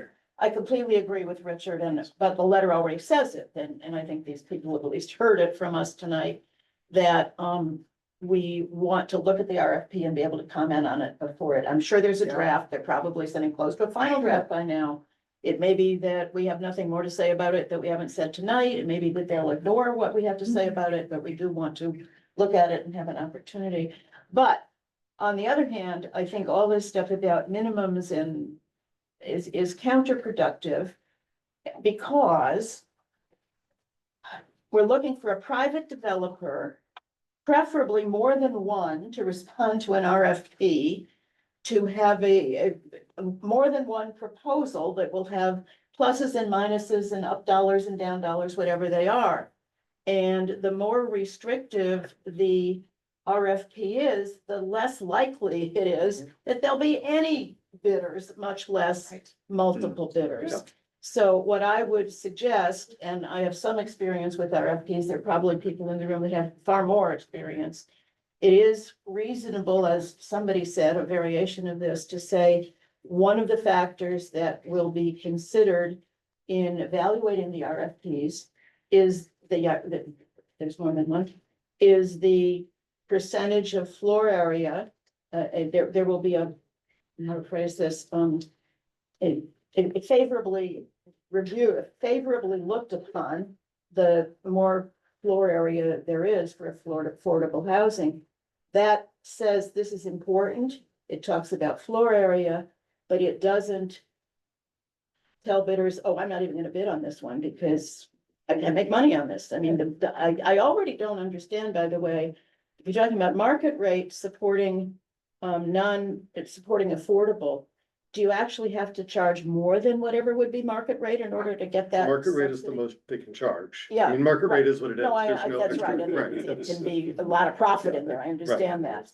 So maybe that's not really an issue, but you're talking about private people that are here to build a huge building that'll take many years, and they want to make money out of it, and that's why they want to do it. And so to have the greatest possibility of multiple bidders, we don't want to lock in an absolute requirement, in my view. What, the phraseology, Hold on one sec, Kristen. I just wanted to help Seema move this along, because now we're agreeing with one another a lot. So I think that working with what we have up there, we knew square footage, not units, but as Seema mentioned, the second part that we hadn't mentioned is AMI. And I think from our discussion last time as well, there needs to be some mention of that, just so it's not overlooked. It says along with the deepest affordability possible, which I read. It's a juggling act. Oh, yeah, The I AMI maybe side. make that more explicit, but you are right. can I suggest that you circulate a draft? We're not gonna be able to draft it tonight. Well, No, I don't think that's gonna fly. Go ahead. yeah, so the last time we met, This was the letter that was nearly unanimously supported, and I was the lone dissenter in this. I need to emphasize the point that we brought this to the full board and it was withdrawn because it was not being supported the way it was written. So I understand, I hear, again, I know that I'm the gadfly with this. I know that I'm like bothering people with it. I get that. But it was withdrawn for a reason. I am coming down from a higher level, but I'm also trying to listen to the input from the community members to try and make this something that is palatable for all people. This is going to proceed independent of our action. They've already said that. I think we take this second line and adjust it so it says at this point, city owned, yada, yada, yada. See the greatest percentage of affordable square footage with a, and then this is where I'm saying with a minimum of, and then insert a percent. I have put forward a number that is greater than the MIH. I think if we are not doing something greater than the MIH, then this is an exercise in futility. Right. But if someone needs to either come up with a new number, or we can bring it to a vote, and we can bring the same exact thing that we brought forward to the full board back to them again, and we can see if it moves forward, or if it gets withdrawn. But we're kind of going in circles now. Well, that was pulled, it wasn't voted on, or is there, I don't know. It was withdrawn. Yeah. For a reason. No, but I withdrew it because we did have a very extensive conversation and making a last minute change to something that was extensively agreed upon by two committees didn't feel right to me. So that's why we're having the discussion again. It wasn't pulled because I felt like it wouldn't pass. I would just like to get people's feedback though, that there's a difference between like to see the greatest percentage versus priority. Yeah. Should be given to. Yes. Yeah, that's much better. Yeah. Well, then it should be point number one on the list, then not number two. Yeah, absolutely. Well, Or, Last time- what was time far one as saying was- the highest priority will be given. Yeah. Well, it's probably one of numerous priorities by which the RFP would be judged, the responses would be judged.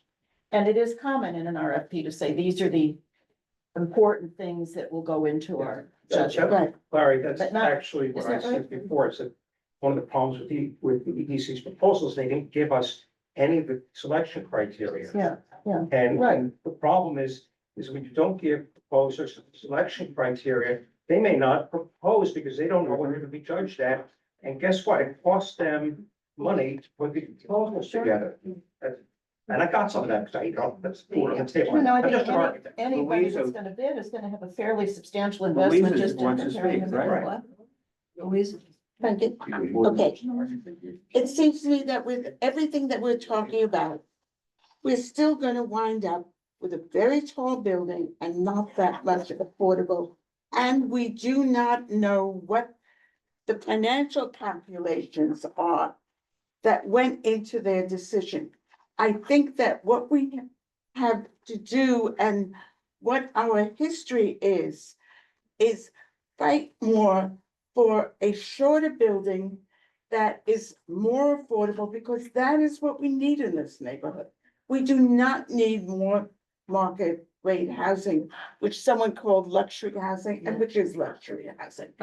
I would suggest that you were the one who asked, can we have more information from them? They're not gonna be able to provide it by our next meeting. And why does this have to go forward immediately? They're gonna take 10 years to do this. But you know why it We has to could- go forward. What? You know why it has to go forward. It's the political circumstances. Yes. We're And not gonna if, change that. and if we wait a little bit, there will be a new mayor also, and that may affect our decision. And as far as I'm concerned, I want a shorter building and I want much more affordable, because that's what we need in this district. Then why is EDC here to say it's gonna be privately funded? And well, that's can't happen with this. They're inflexible about that. But Hold on. Patrick. I want to try. Patrick. Would I like an 850 unit affordable building? Yes. Do I agree that I don't think it's great that we have to bring in a bunch of people who are paying far more than most people in the neighborhood would be able to fund these affordable buildings. But the reality is, if we make a smaller building with fewer units, those people don't go away. They're going to be funneled into other neighborhoods, into Washington Heights, into Mott Haven, into other places that are much less economically able to absorb that Are you talking increasing about demand. affordable, or are you talking about people I'm getting? talking about the market rent is going to be pushed out somewhere else and start gentrifying other parts of the city. The city needs more market, the city needs more market rent. So why do we need it?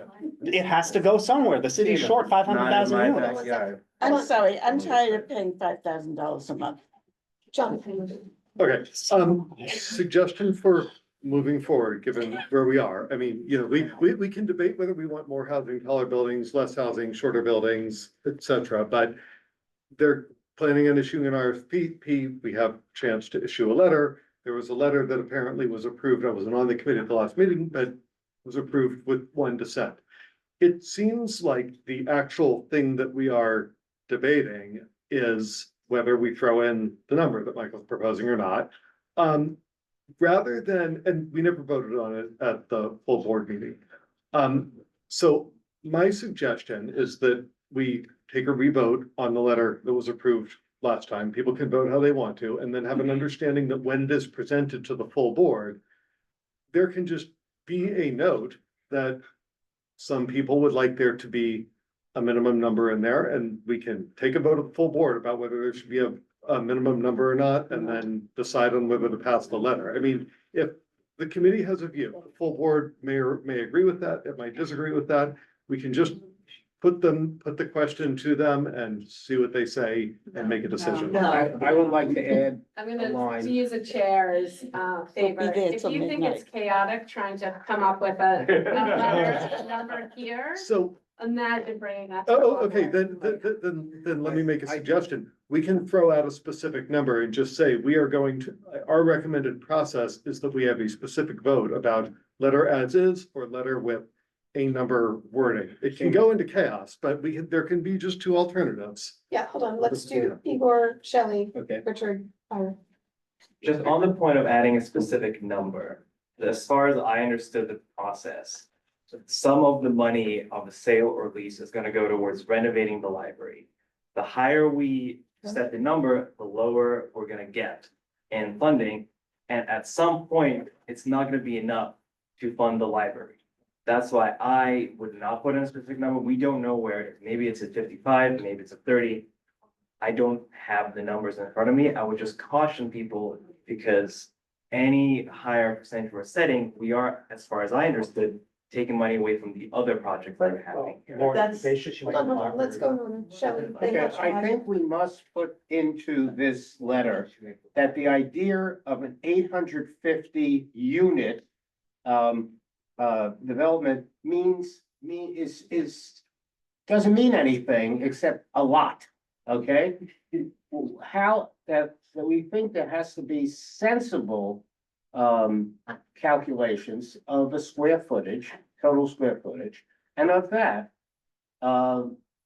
maybe 40%, we prefer 40% affordable within different ranges, or 50, because we've had people come to our committee for the longest time saying, we know the lowest affordable, we need that.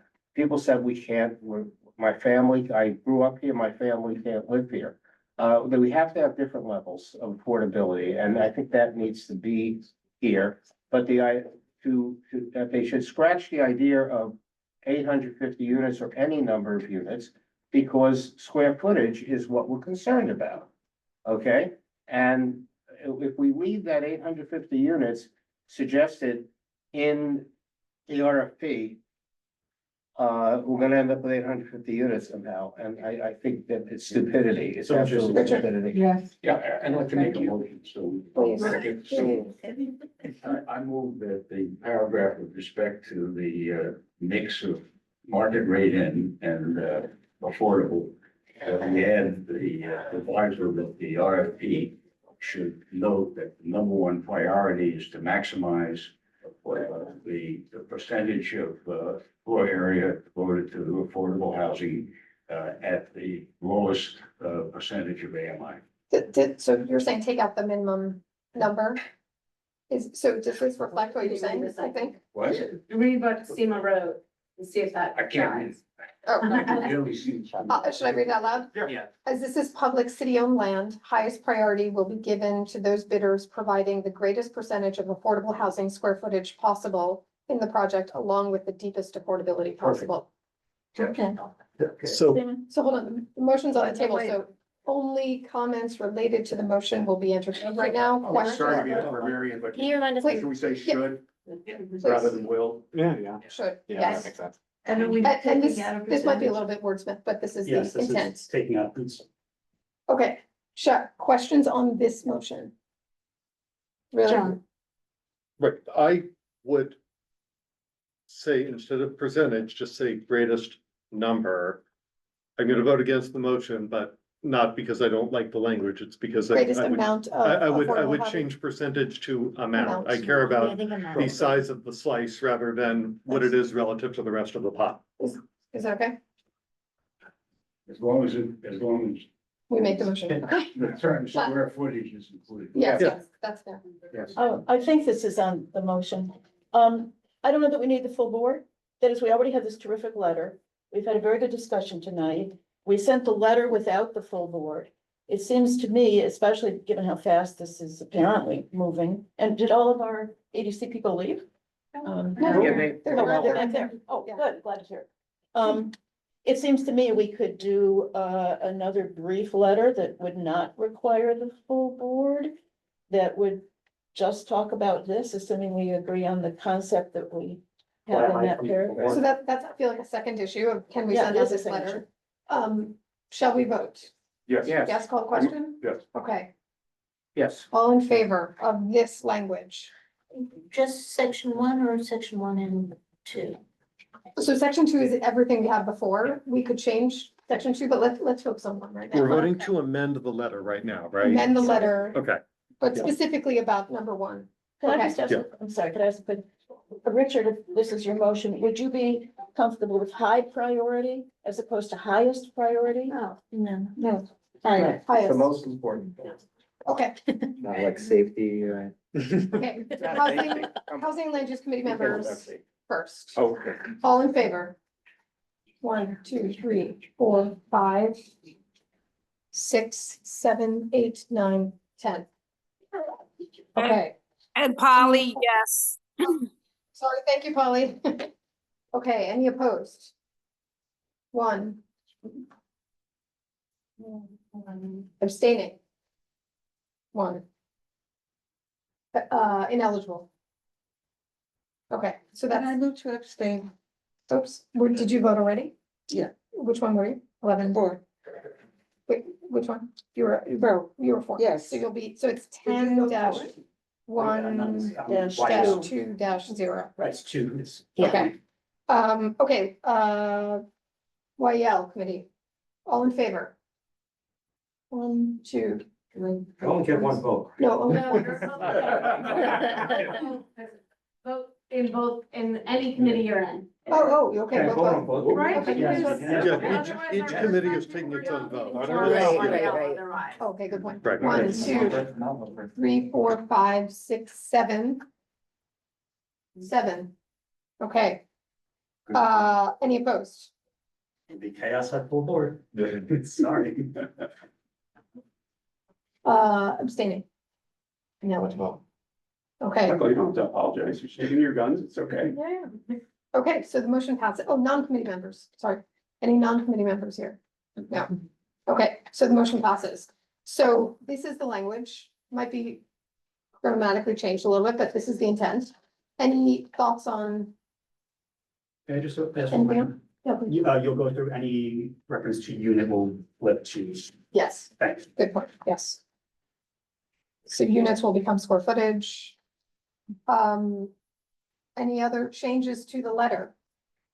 Can I just ask a zoomed out question for a second? Is there a reason why we're not just advocating like 100% affordability goes through HPD?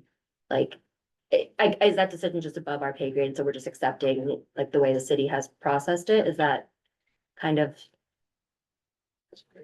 I mean, my reaction. I think the answer to that question, which is that it seems like that money is not on the table.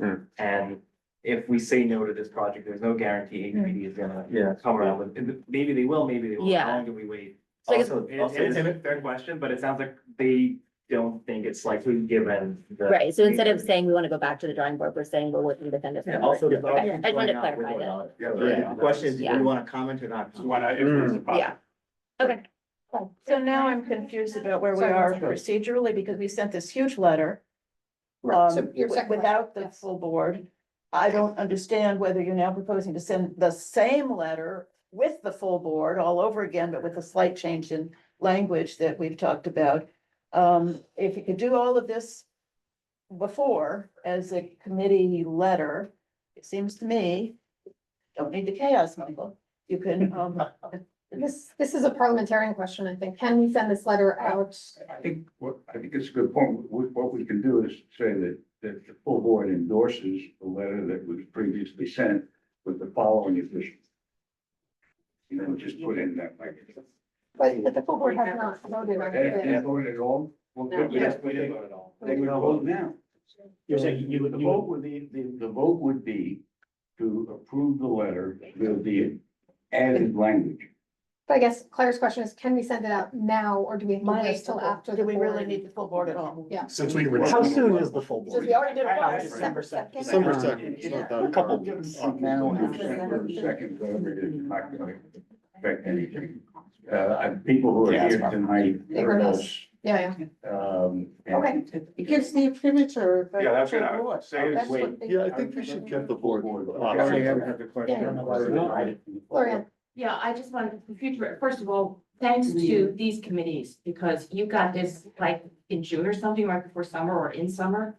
And I understand that you actually had extra meetings that you didn't have had or what were on your usual schedule. So I'll just say thank you for your efforts to deal with this kind of rush. That's the railroaded stuff up in the northern part of Manhattan Valley. So I thank you for that. Secondly, in terms of alternate sources of funding, such as the successful project of the Inwood that had HPD funding it, did anyone ask HPD, would you be willing, if we felt that we couldn't trust EDC that already failed with, you know, their, like, whatever? I think we got that answer. Oh, so HPD was asked? Could their funding that is successful in Inwood, could that transfer down here? Did that get asked? Madison. go Hi, ahead. yeah, I'm with EDC. One, that we understand that HPD typically wouldn't do a project on this type of land, given the value of the land. So this subsidy typically wouldn't normally come to this. Just did. Did you ask HPD? I personally have not asked, but I will ask the team to ensure that I'm not. So- Yeah, okay. So- All right. In other words, was the only option. And also EDC did not. Atlantic. Well, didn't you, usher in that, that back in 2005, there was an MOU, that EDC was part It's of, 20 years along ago. with the state, the MOU in 2005, you were the ones that ushered in that project, that failed again to deliver the affordable unit from, housing. Yeah, I understand you weren't the developer gateway, but anyway. So thank you, but yes, let's ask HPD that they have that just as a possible backup alternative. If Mondami decides, hey, I would prefer 100% there, maybe he would say that. Mike, on this. Okay. Thank you, everybody. I'm leaving. Thank you. Oh, I'm sorry. Yeah, Sorry. just a parting thought. Projects. We're not parting. Just parting thought. Is, as was mentioned several times tonight, the number of city properties in this community is, I think, down to essentially zero. So if we do not fight tooth and nail for this property for affordable housing, we will never have another opportunity of this size, as far as I can tell, ever again. So I just think that's something That's that, not fully true. There are many city properties. This is a uniquely large one. okay, but that's what I'm saying, of this size. But there are many city properties, right? There are other city Our properties, Manhattan Plan Part One resolution listed all of them. there are city properties, but they have current uses and constituencies for those uses, which makes them very difficult. I mean, same with the library, right? What? Same with the library as well. Yeah, but somehow somebody's put the library on the table. Yeah. I guess a guy's gonna be unemployed in 2 months. Okay, so right now we voted to amend the letter, but we have not made a decision about whether we want to send it or re-propose it to the. full No, I think board, we're right? saving it to the board. Yeah, okay. Yeah. Do we So- need to vote to do that, or do we just? No, I think we Okay, just, we we voted. approved We the already letter. voted, okay. I will clean it up and send it out. everyone can take another look at it if you have any comments, but otherwise, I think we're. But nowhere do you address the tremendous congestion in the neighborhood already. Traffic congestion, you can't get up the 96th Street crosstown. We actually do address that in the letter. Do you address it in the letter? do. You can't get on the 96th Street crosstown bus, staff trying to get to hospitals where they work, people trying to get to their doctors. I don't think this, I'm sorry, I appreciate this meeting. But if you just send in a letter without showing the dire consequences to this neighborhood, to the health and safety of people, I don't know what, it's outrageous. I think it's in chapter 6 here. Yeah. It says Where is it? strain on utilities, transit, roads. Okay, can I- But We also have stay a- with- Yeah, We also have, Can I move to adjourn? Yeah, we've also voted. Second. I do think that we've addressed it both in terms of temporary and also in terms of permanent In terms of infrastructure. 850, it's got to come down. Okay. Yeah, we made a decision. Yeah, sorry, I moved to adjourn. Second. All in favor? Favor. Okay. Thank you. Thank you. Seema, great job. Nice and awesome job. Thanks. One. Yes, happy Thanksgiving, everyone. Yes. Very. It's gonna stay on the next. Oh, we.